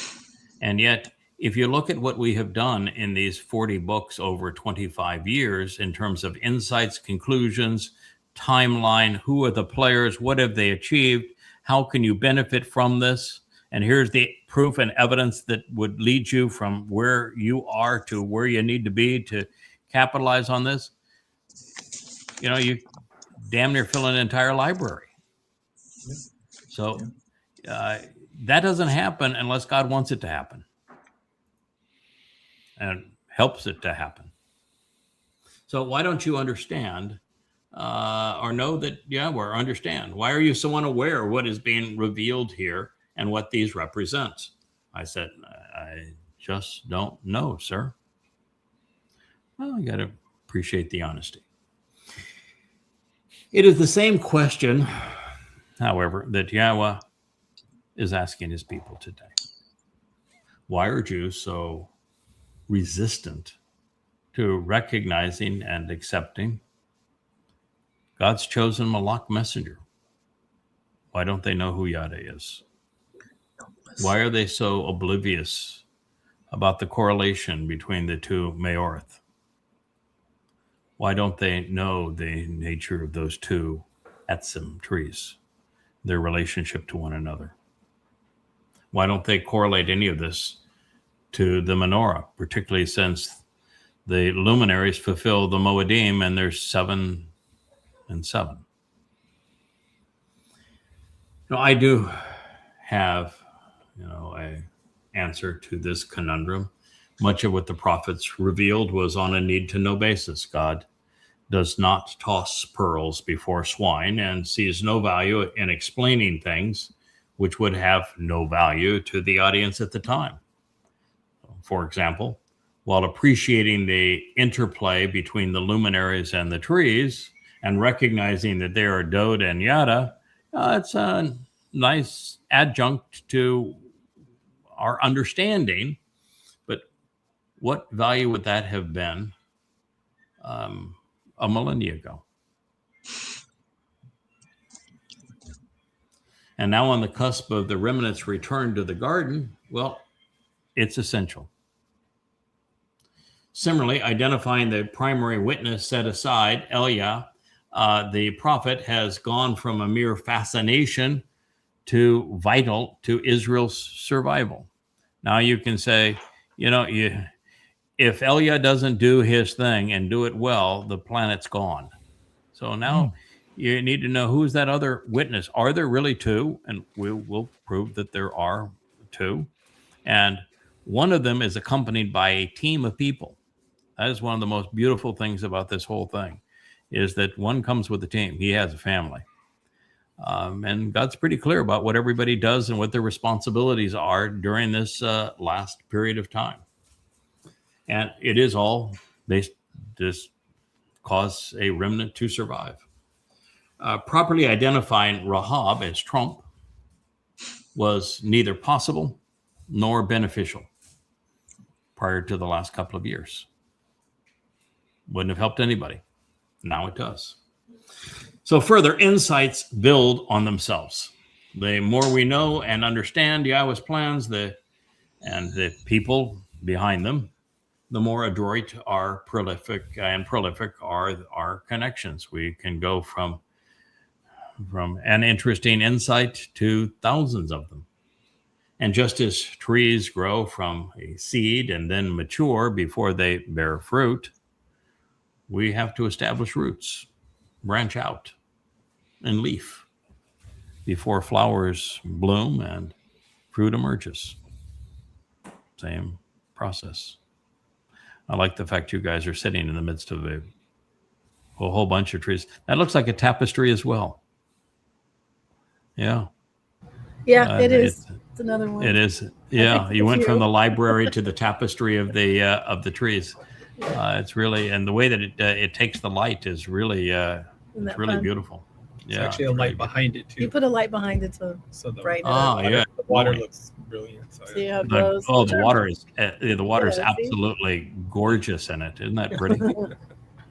Yeah, there's the trees in the garden. Yes, exactly. I love it. So the very depiction of a tree is the same thing here. It's got to grow up, mature, branch out, leaf out, and then blossom. And that blossom has to mature into fruit before it has anything to offer. But once a tree matures, it can produce fruit faster and faster. It can produce fruit as fast as somebody can process it.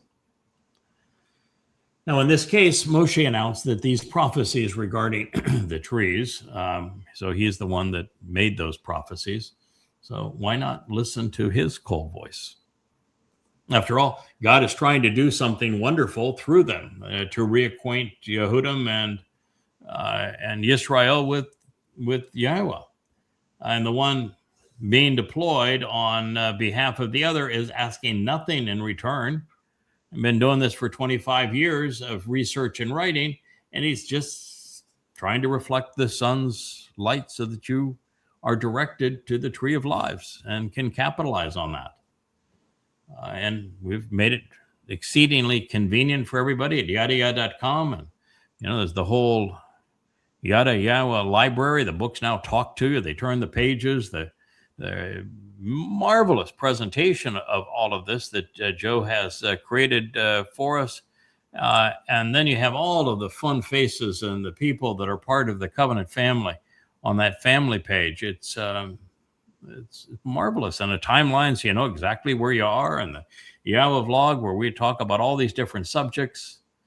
But the value of the site is that library, the books of knowledge, the Yahowah series. So please, Israel, come to Yada. Appreciate why he was sent to you. Now, additional answers regarding the composition of the trees are provided in the 14th Mashal proverb, because it is the first time the Choter is actually introduced. He's introduced in the 14th Mashal several hundred years before Isaiah actually writes about him. Now, that's the same thing as Solomon giving the story of the Nakri. Why he didn't have to explain who he is, because Moshe already did. And it does identify the Choter as the tree of knowledge, even in that 14th Mashal. And it even identifies him as Yada. And it is the first and only time that Choter is mentioned, other than when we read in Yasha'yah in the 11th chapter. Therefore, since the spiritual messenger was already duly impressed with Zechariah's previous session, which was recorded, where he came to the conclusion that there would be a new turban and new linen garments for the priest to wear, because it'd be a new priest.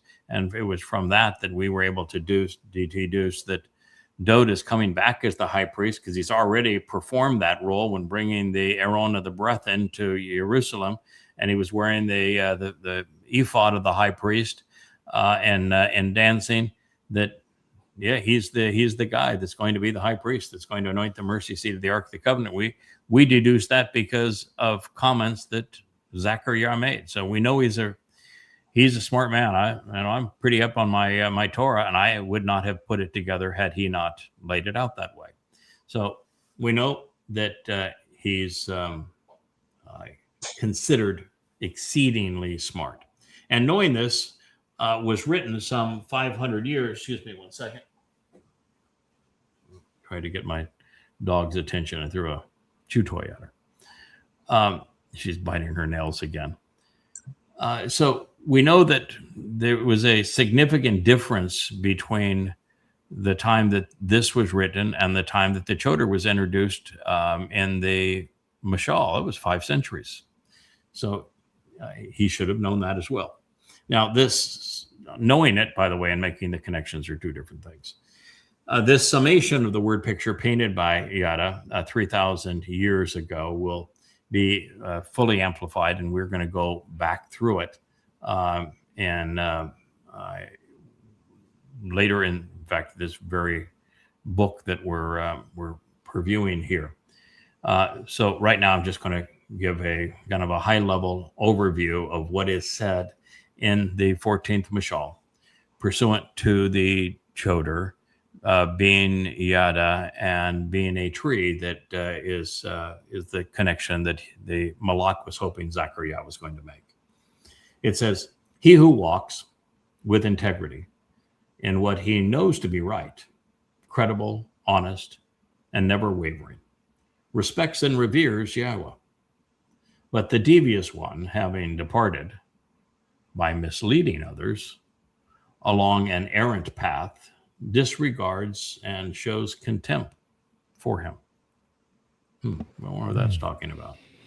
"Against the mouths and the pronouncements of the foolishly stupid, the belligerently stubborn, and irrationally corrupt, these simpletons who beguile a group of idiots, a Choter, the rod of divine justice, the stem off the main branch, a productive sucker from the fallen stump. He's going to rise, and he's going to roar majestically from the surging waters, triumphantly opposing and agitating, to become an esteemed and excellent counterbalance, an effective influence, performing, from God's view, magnificently on behalf of the Almighty." It's Ga'ah. And so the language of the one who learns, who comes to understand and then teaches, will focus on what he observes. That's Proverbs 14:2-3. "Without the Choter, who is also the learned bull, there is no understanding of these essential events. And without understanding, there is no covenant family.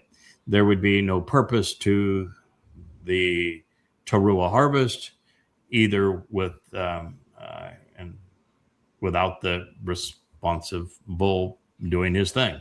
He is the witness to what is forthright and true."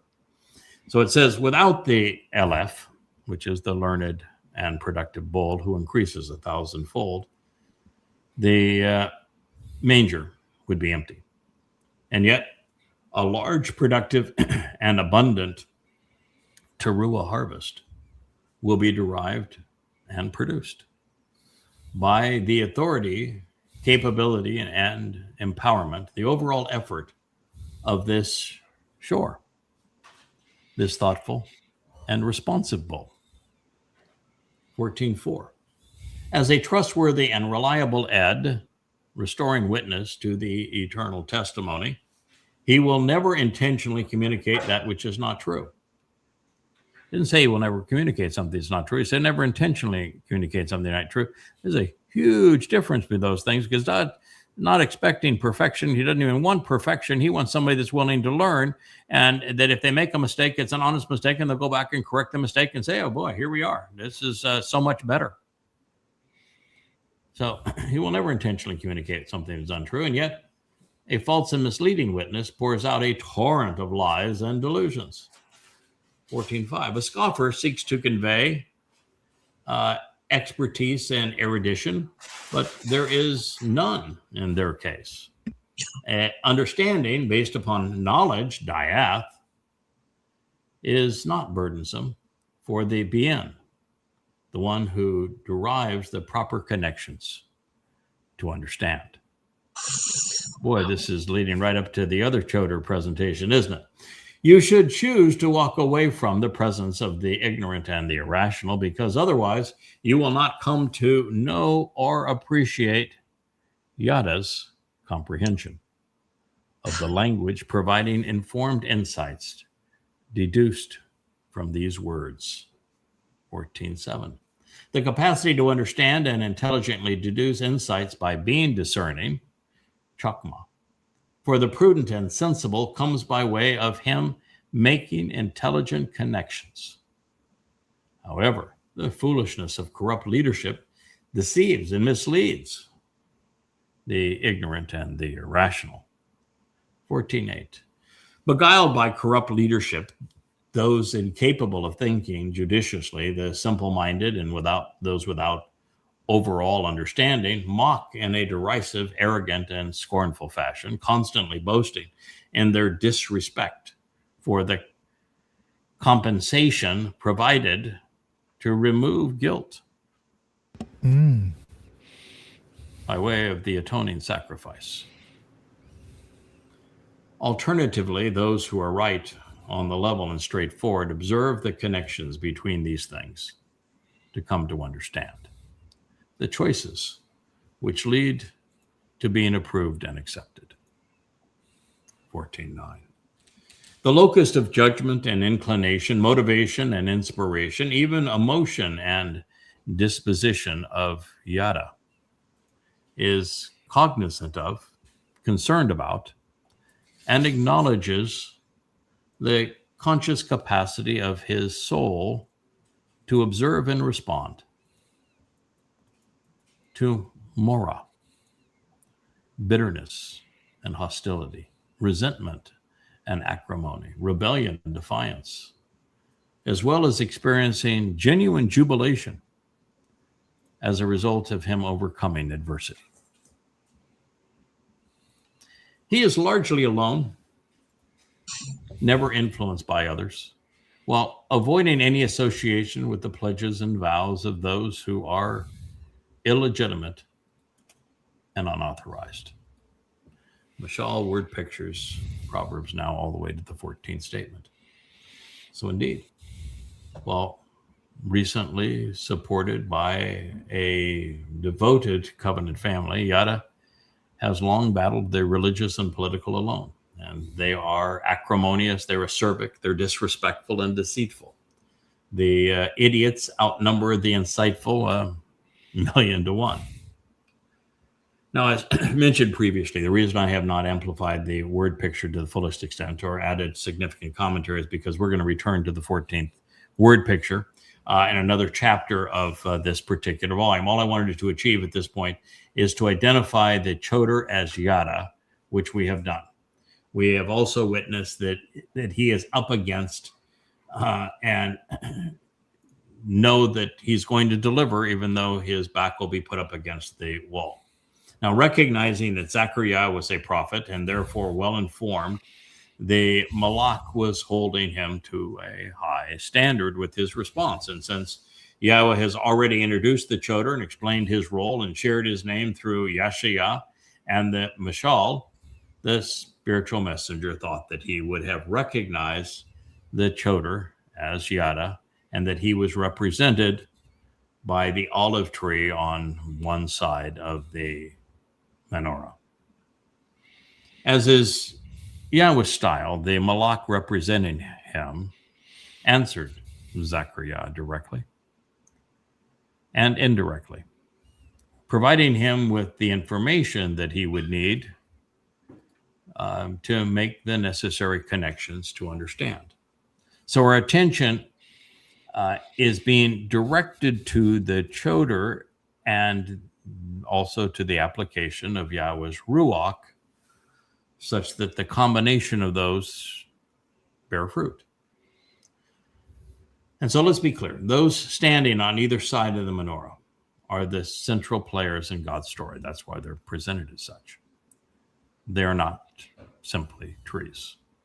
Their lives speak out against Zerubabel, the lord of confabulation, as Satan's spawn, today known as Donald Trump. So this is how it reads. Then he answered, and he spoke to Beast to say, this is the message of Yahweh against Zerubabel. What does Zerubabel mean? It is the nauseating seed of the Lord and confabulator, the confusion sown by Babel and resulting commingling. Boy, is that ever appropriate for today.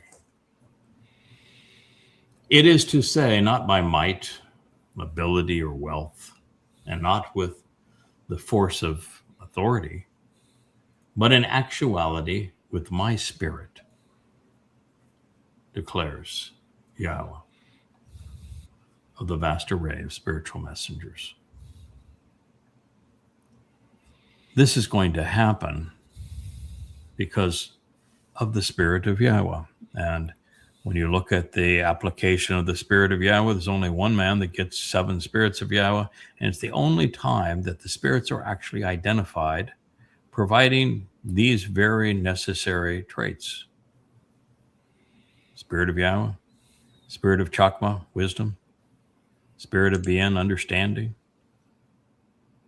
Spirit of Etzah, having the complete understanding of that tree of knowledge, the Spirit of Gabor, having the courage to see it through, the Spirit of Diath, which is knowledge and comprehension, thereby putting the Etz and the Diath together, held together with a little Gabora, fortitude.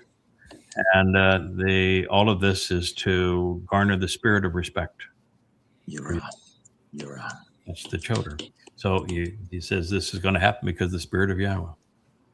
Now, since we're told by Yasha'yah that the Choter, rod of divine judgment and fruitful branch, would be the one imbued with the 7 Ruach, spirits of Yahweh, and that he would be emboldened and authorized to speak forcefully on God's behalf, he represents one of the 2 trees. Pretty obvious.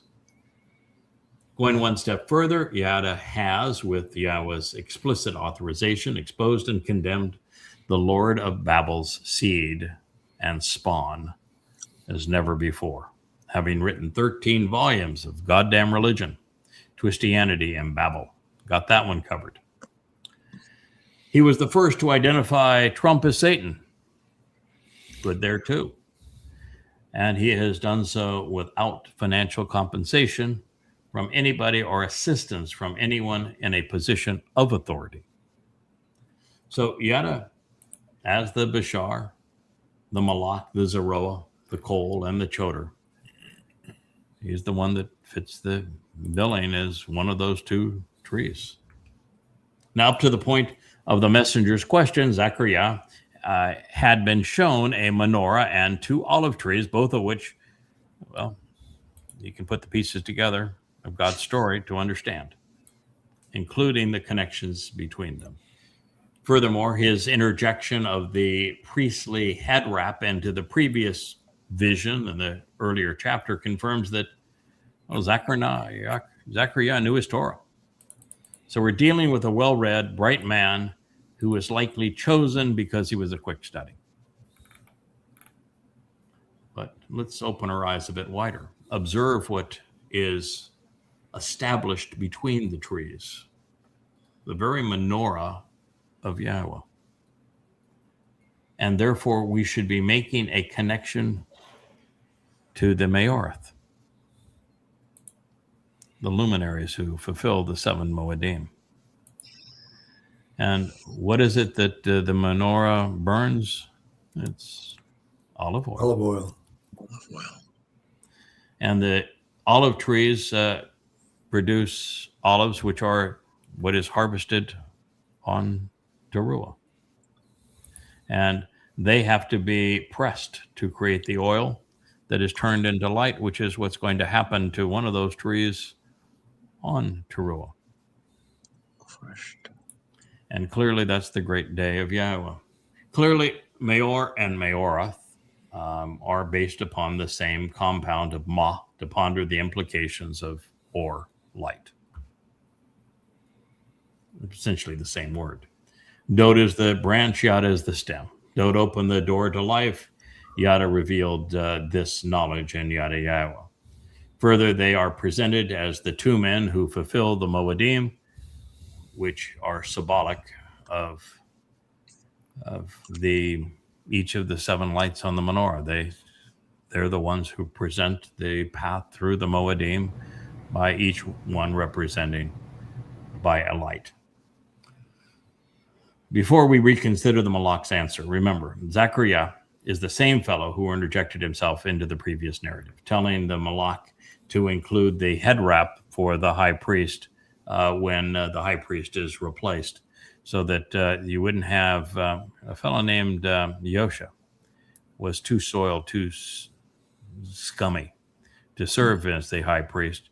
And so this is God's version of replacement theology. He's replacing the theology of Yeshua, of Jesus, with Dod, which is pretty delicious the way that whole prophecy works out.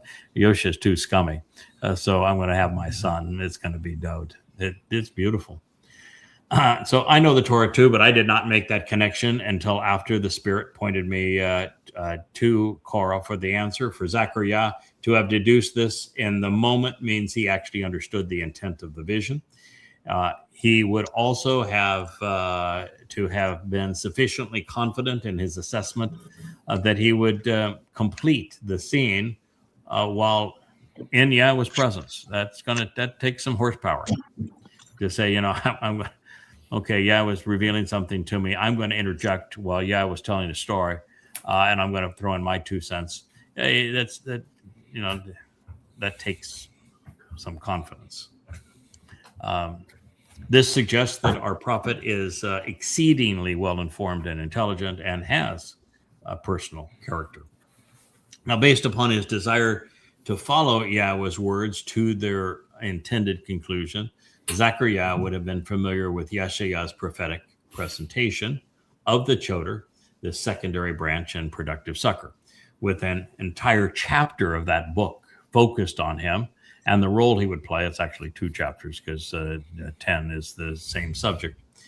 He would eventually play. The prophet would have understood that Yahweh intended to enlighten and empower, equip and embolden the Choter with his spirit, so that he could compose the Nesh banner that God would raise on that jumbotron over the 2 witnesses come Taruw'ah. By the way, everybody gets put to work on Taruw'ah, so be prepared. It's going to be a busy time. Good news is we'll have a couple of years of schooling up there with the big guys, so we'll come back plenty prepared.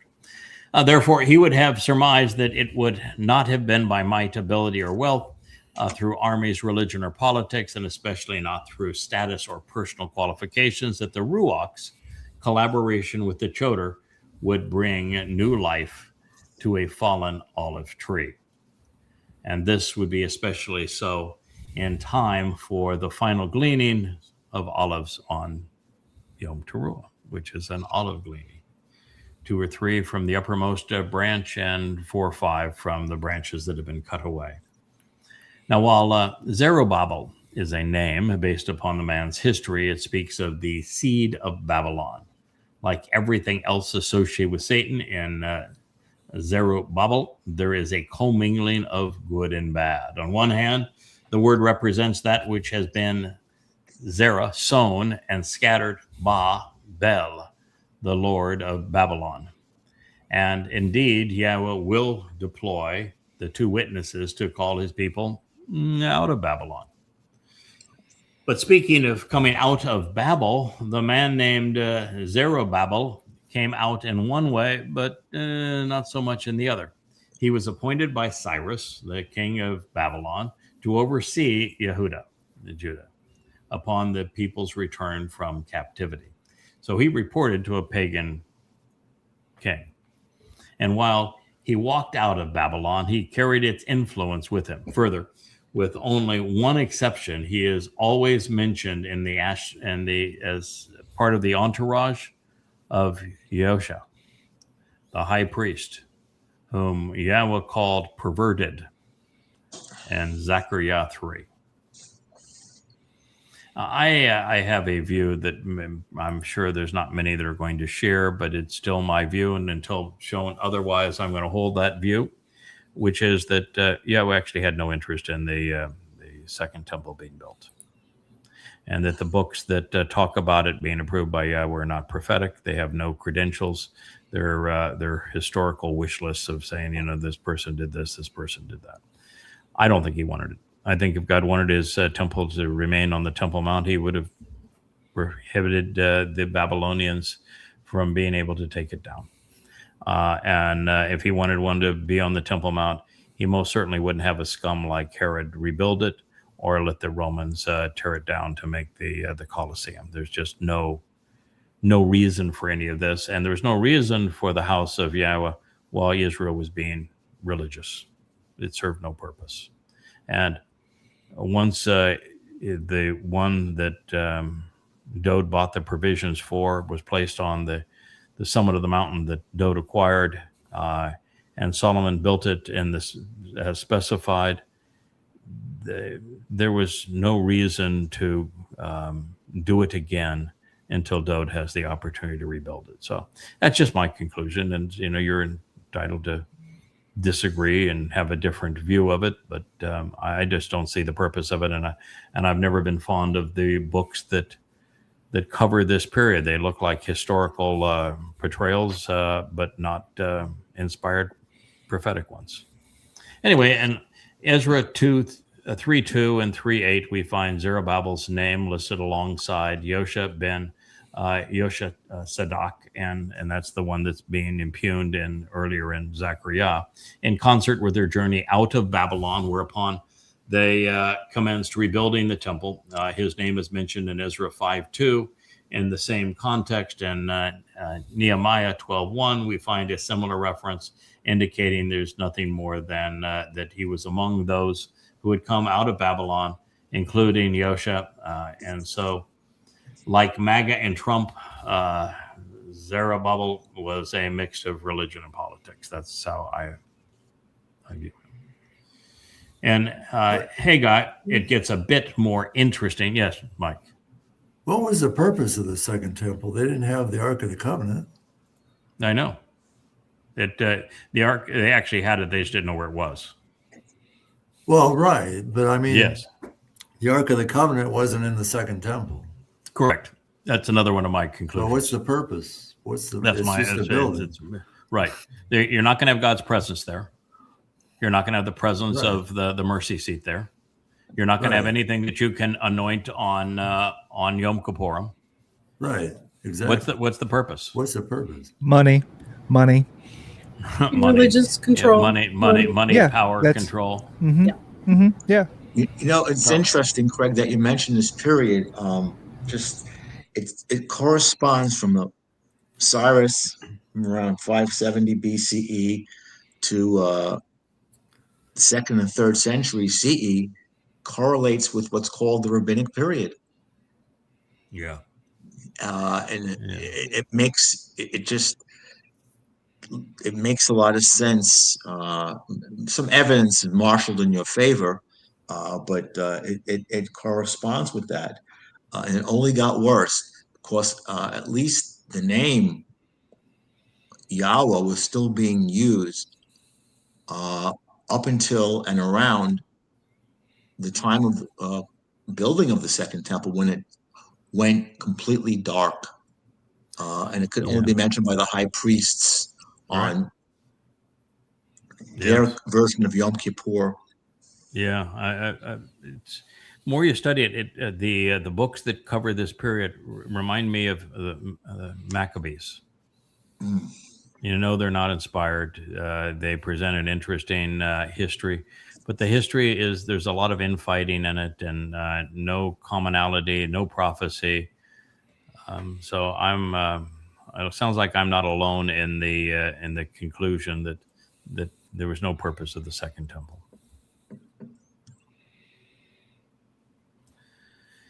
Anyway, Haggai, which is not a book that I've read through Haggai 8 or 9 times, just to say, is there anything here that you could say is prophetic, is inspired? And I haven't found it.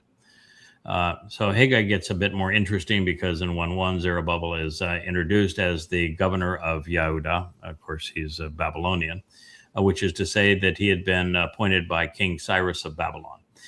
Then it is Yosha ben Yahusadak, the high priest in the previous revelation, who announces that Yahweh has decided at this time that he has come for the house of Yahweh to be rebuilt. Now, Yahweh's name is used throughout the book of Ezekiel, and it's as fake as as a $3 pink bill. So that doesn't impress me. And we know that the person who just made that statement, God said, is disgusting.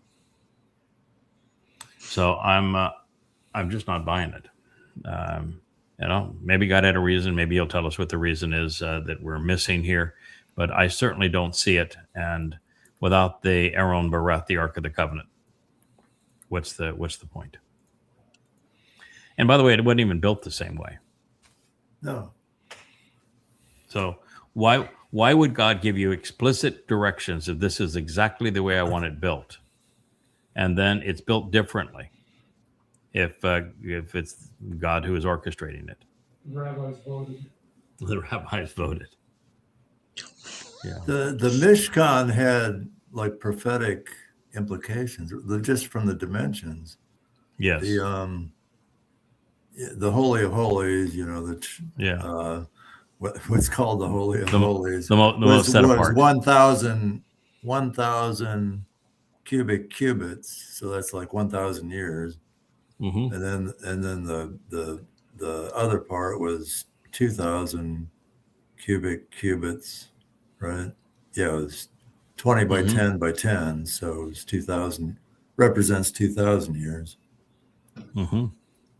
Yep. So the 2,000 years is the time between Dot fulfilling Pesach Matzah and Mow'edym, and us fulfilling Chag Sukkah with Taruw'ah, Kaporeth, and Sukkah, and the 1,000 years of the most set apart is when we all go back into the garden with Yahweh. Yeah, exactly. Yes. Yeah. So God as an architect is really good about this stuff. And the second temple wasn't built prophetically like that. No, doesn't have his signature on it. So I just don't think it's true.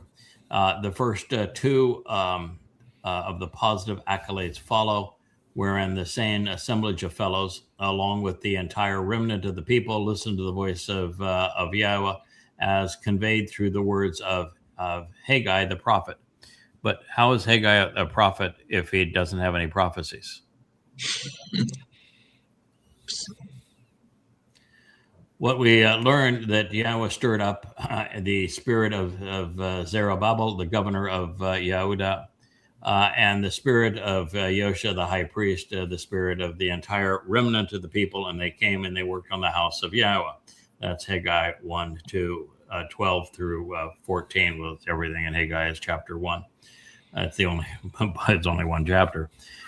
Concerning Yahweh's negative assessment of these guys in the previous prophecy, he was using them much like he had used Cyrus, if in fact that was his intent, or alternatively, the assessment would be that without prophecy, the paper thin testimony of Haggai was not inspired by Yahweh, and like Ezekiel, it falsely claims otherwise.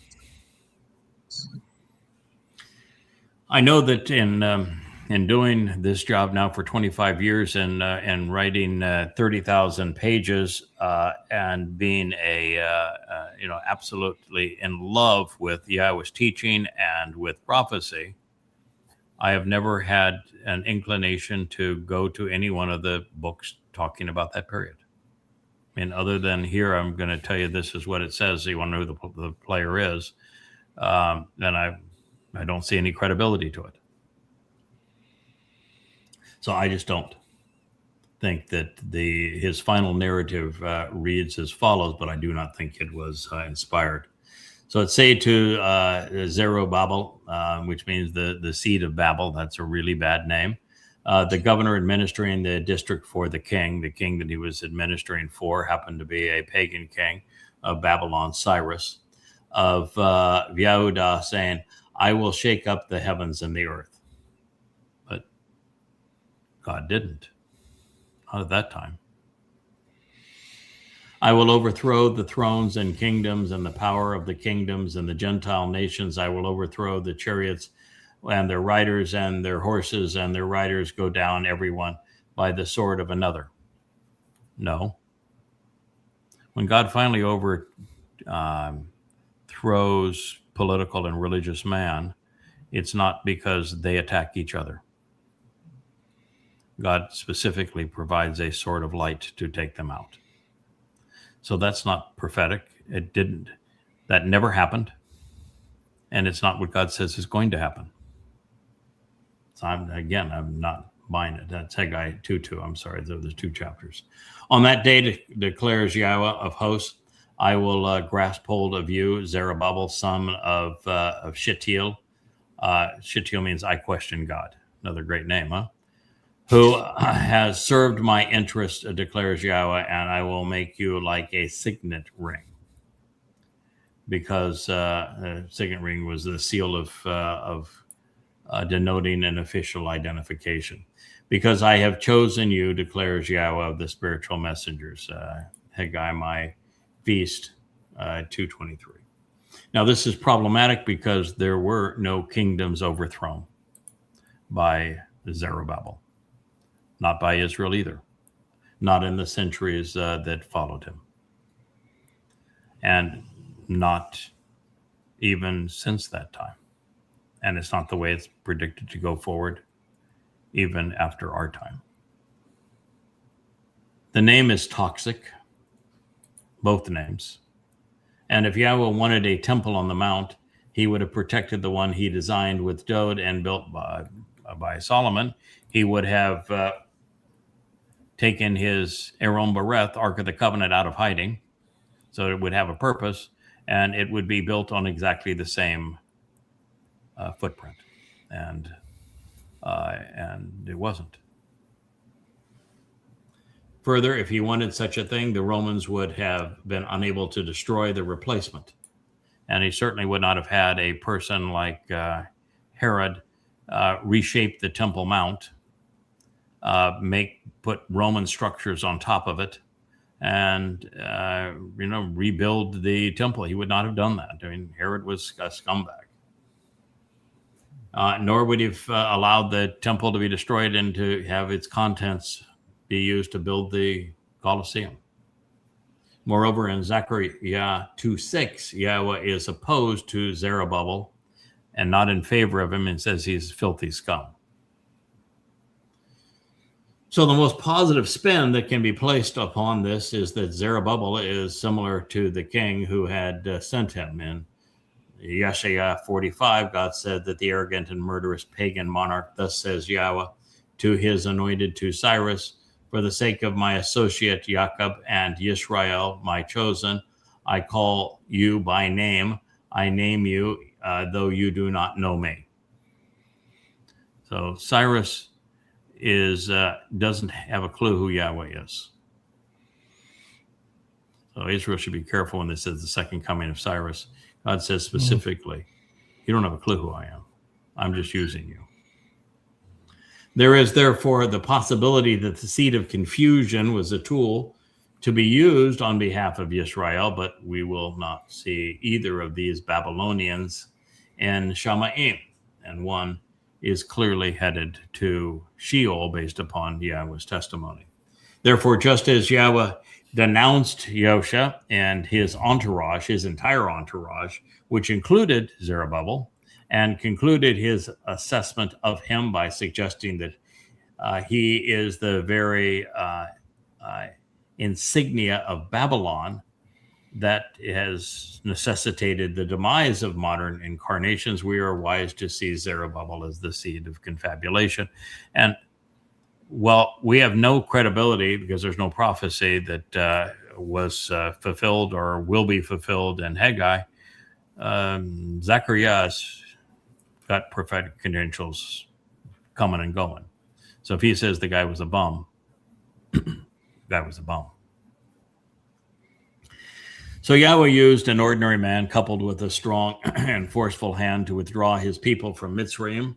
But this mission is different. Babylon isn't so much a place of slavery, but a host of debilitating institutions and crippling beliefs. The approach to the end, while plagued by man, will be framed in the words of God and spoken by men of his choosing. Then, when the shouting is over, just as we read in the 14th Mashal, the foolish will die, such that those who are right may live.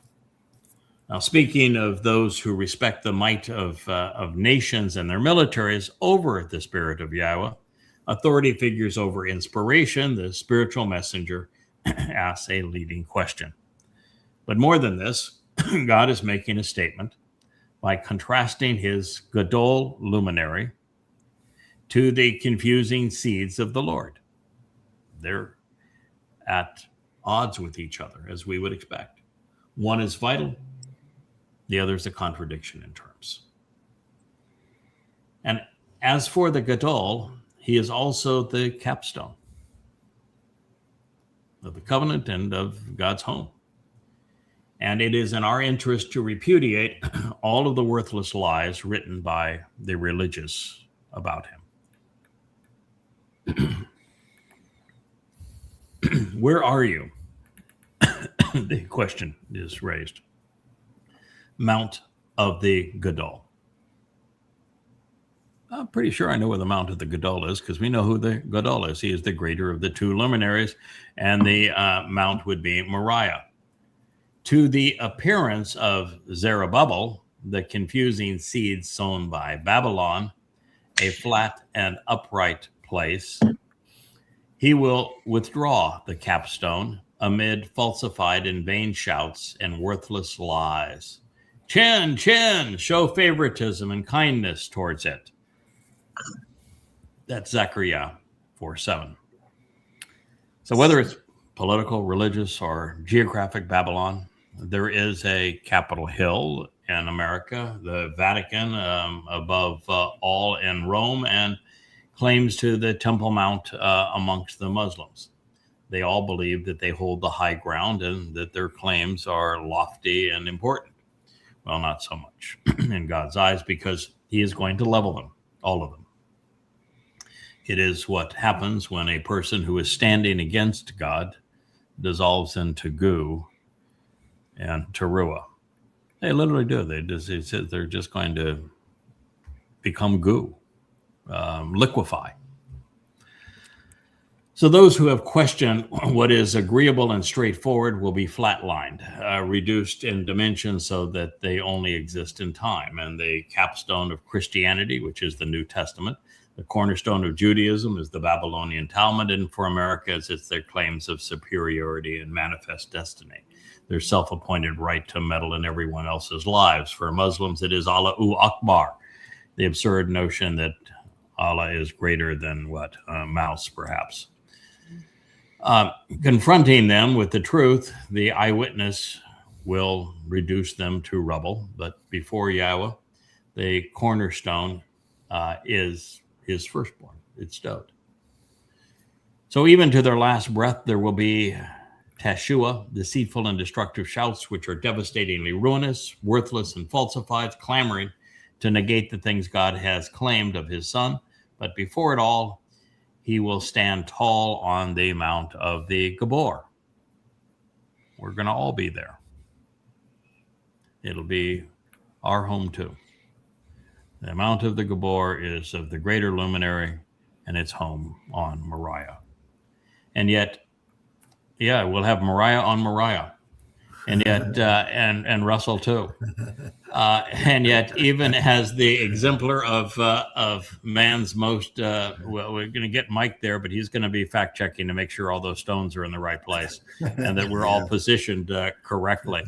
And Dr. Jeff will be writing down something that will be erudite to save for the occasion, as Rich makes sure that all of our microphones and speakers are properly projecting. And Perry will be calculating the possibilities that all of this was properly prophesized in advance, as Kevin makes sure that everybody in the covenant family is contributing as is appropriate. And so there we're going to be on the Temple Mount, and even as the exemplar of man's worst behavior will also be there, the preeminent beast is going to be there as well, the man that they think is the reincarnation of Cyrus, and that's going to be is the modern incarnation of Zerubabel, and that will be manifest through the greed and grift of one Donald J. for Genius Trump. I love that piece. What is the J for in your name? It's for genius. I put together a puzzle. I did it in 3 days, and it said right on the puzzle that it was for 4 to 5 years. I know. I was a genius. Oh no. J for genius. He actually said there was an award that he called the Genius Award, and that he named it after himself. He is the ultimate palm to the head sort of a guy. We'll end our program on this note. My eyes are beginning to run with the Sahara sand that kind of picks up during the day, and we can only go so long. Voice is beginning to wear out after 5 hours of vlogging today. So we'll say goodnight with this. Then the message of Yahweh with me to say, the hands of Zerubabel, the confounding seed of Babylon, had laid a base by conspiring together at that moment for the house. But his hands and influence will be cut off, and it will cease to exist based upon his actions. So it would be deadly to be associated and plundered by him, because he was greedy for unjust gain. He thinks that Zechariah had his number. You don't want a legitimate prophet to say that what you have done is going to be cut off because you were a greedy SOB. I'm just saying that's probably not a good thing. No. And therefore, you will know, Yada, that Yahweh of the spiritual messengers has sent me to you. So that's a good place for us to stop. You can trust somebody that was sent by Yahweh, but you don't want to be trusting the seed of Babel for anything. Why don't we choose a song? We've got two beauties there to end our show tonight. Do we want the concerto to the Bashar, or do we want people who antagonize people? What do you think? Rich, what's your call? I'm going to call it concerto. Oh, good. Okay. We got a concerto. Mariah is a concerto. We got two concertos. Yeah. Russell's concerto. Mike? Yeah, let's do it. I like people. Okay.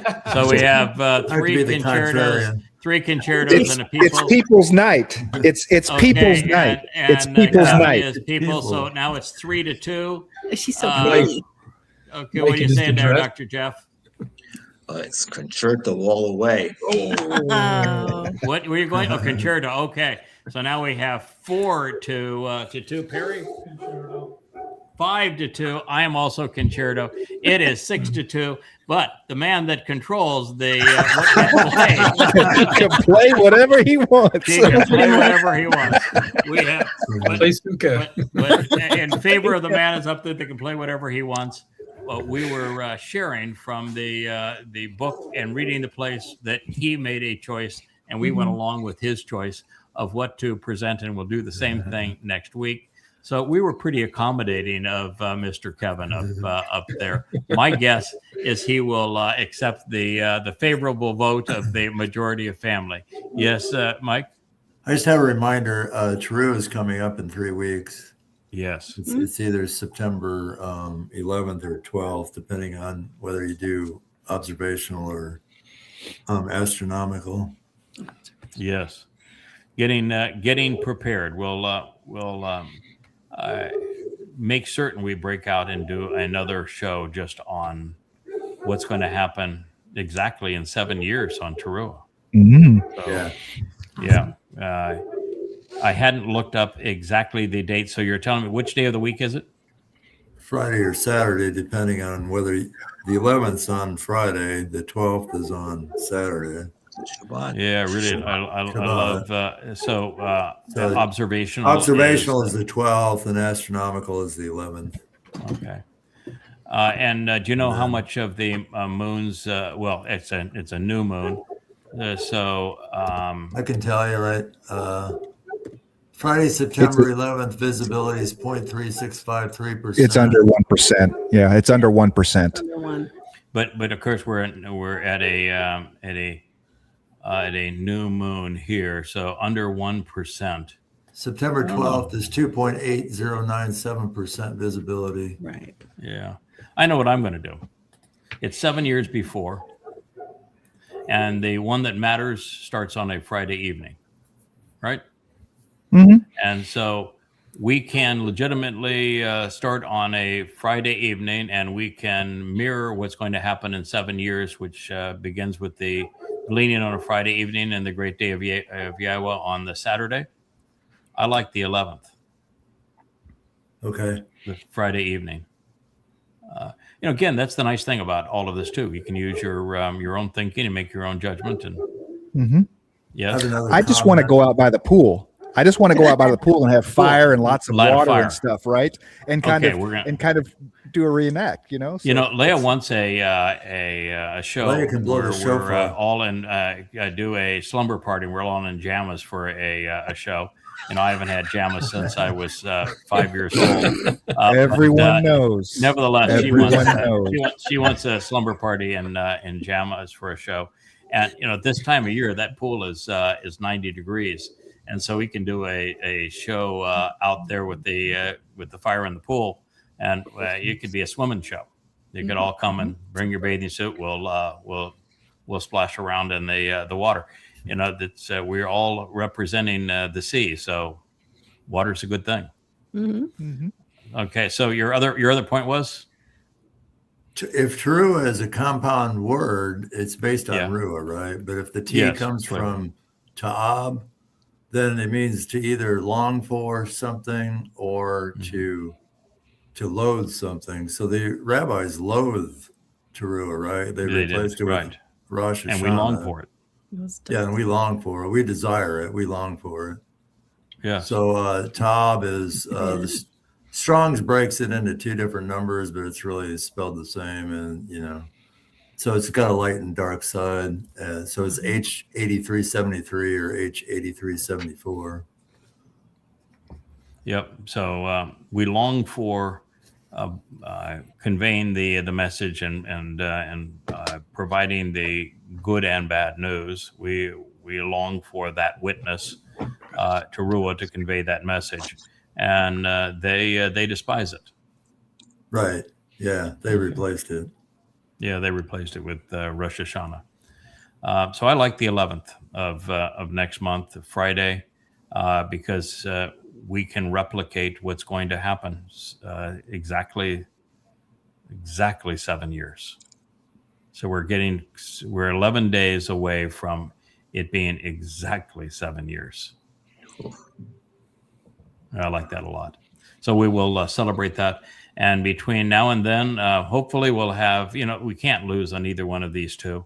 And they are, by the way, also just like Taruw'ah, there's a light and dark side. This is the dark side of people, although with a very pretty person telling us about these people.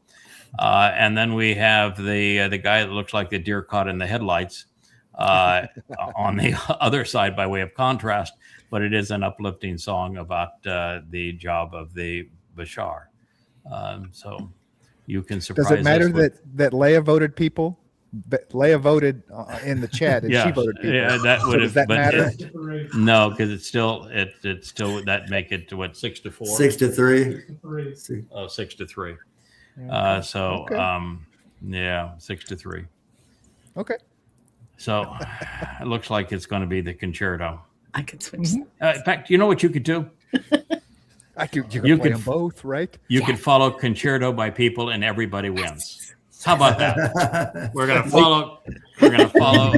We have to do it in that order because people steals the crowd. Because yes, when you have the really pretty girl in the pretty dress, and all of the Depot's graphics, you can't have that precede the one that's got no graphics, even with the music being powerful. So we'll do it in the right order. We'll have one or the other, and we'll get to listen together.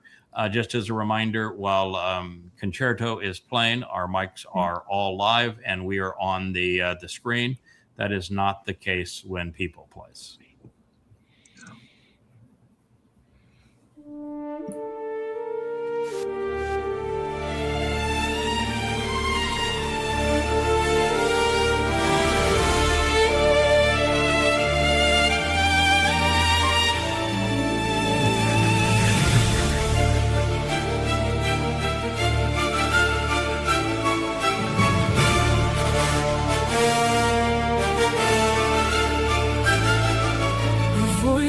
Talking through the wreckage with silken words and witness-worn lips, pulling the truth from the tangled tongues of temples, tyrants, and tribal warlords.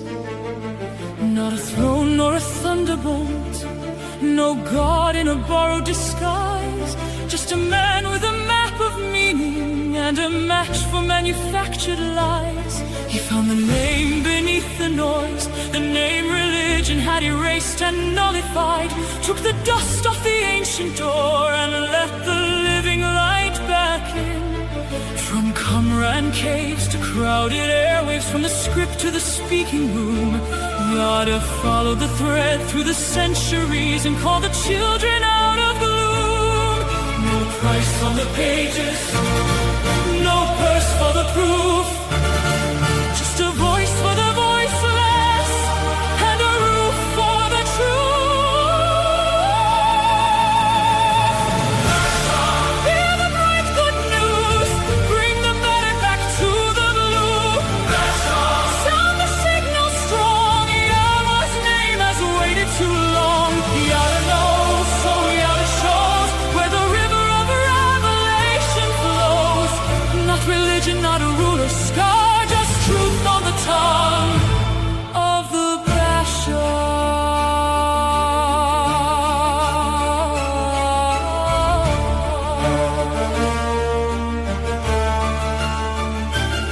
He said Yada is more than reading, more than a word in a weathered line. It is knowing, naming, noticing the Father's mind meeting mine. Torah, not a tethered burden, but a trail through the thorns and thistles. A signed invitation home to family, not a book of religious whistles. Doubt sang first from the doorway, the beloved bore the cost. The Lamb crossed death and opened life for every child once lost. And the herald holds up the lantern, not claiming the light as his own. He points through the fog of falsehood to the Father, the family, the home. No creed to control you, no laws to command.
promise back into the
people who chase people are the loudest people in the room. We're talking, always talking, never listening, and yet letting ego hide all the truth inside, acting more righteous than right. Critics are very certain people, they're the loudest people in the world, with one target, one very easy target, a feeling deep in their chests as they know all the rest. No need to examine first, just be a voice that needs to curse.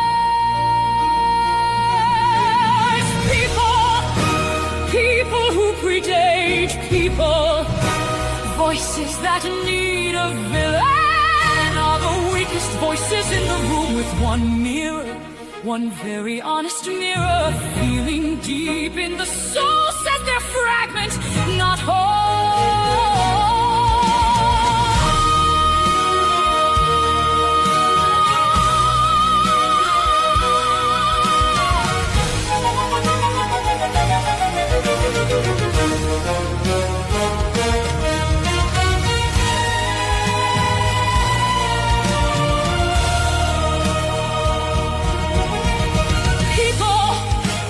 People who hate certain people, who mix lies and religion, conspiracy and coercion as manufactured consent to deceive people. No more truth and no more light, till they stop the fight. Voices that deceive are the weakest voices in the room.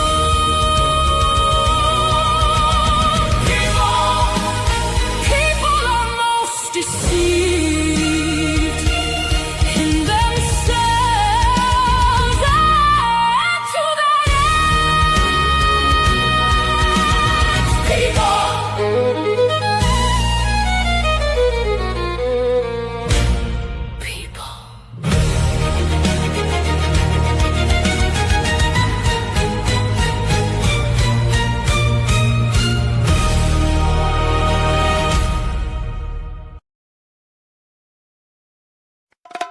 Shabbat, Shabbat, come home and rest. Shabbat, Shabbat, Yahowah's best. Lay down the weak, let your soul be free. Shabbat, Shabbat, come back to me. 6 days we work, then we bask. We leave the noise to hear Yah's voice. We listen, we learn, we struggle to know. We walk with Yah through the mikveh.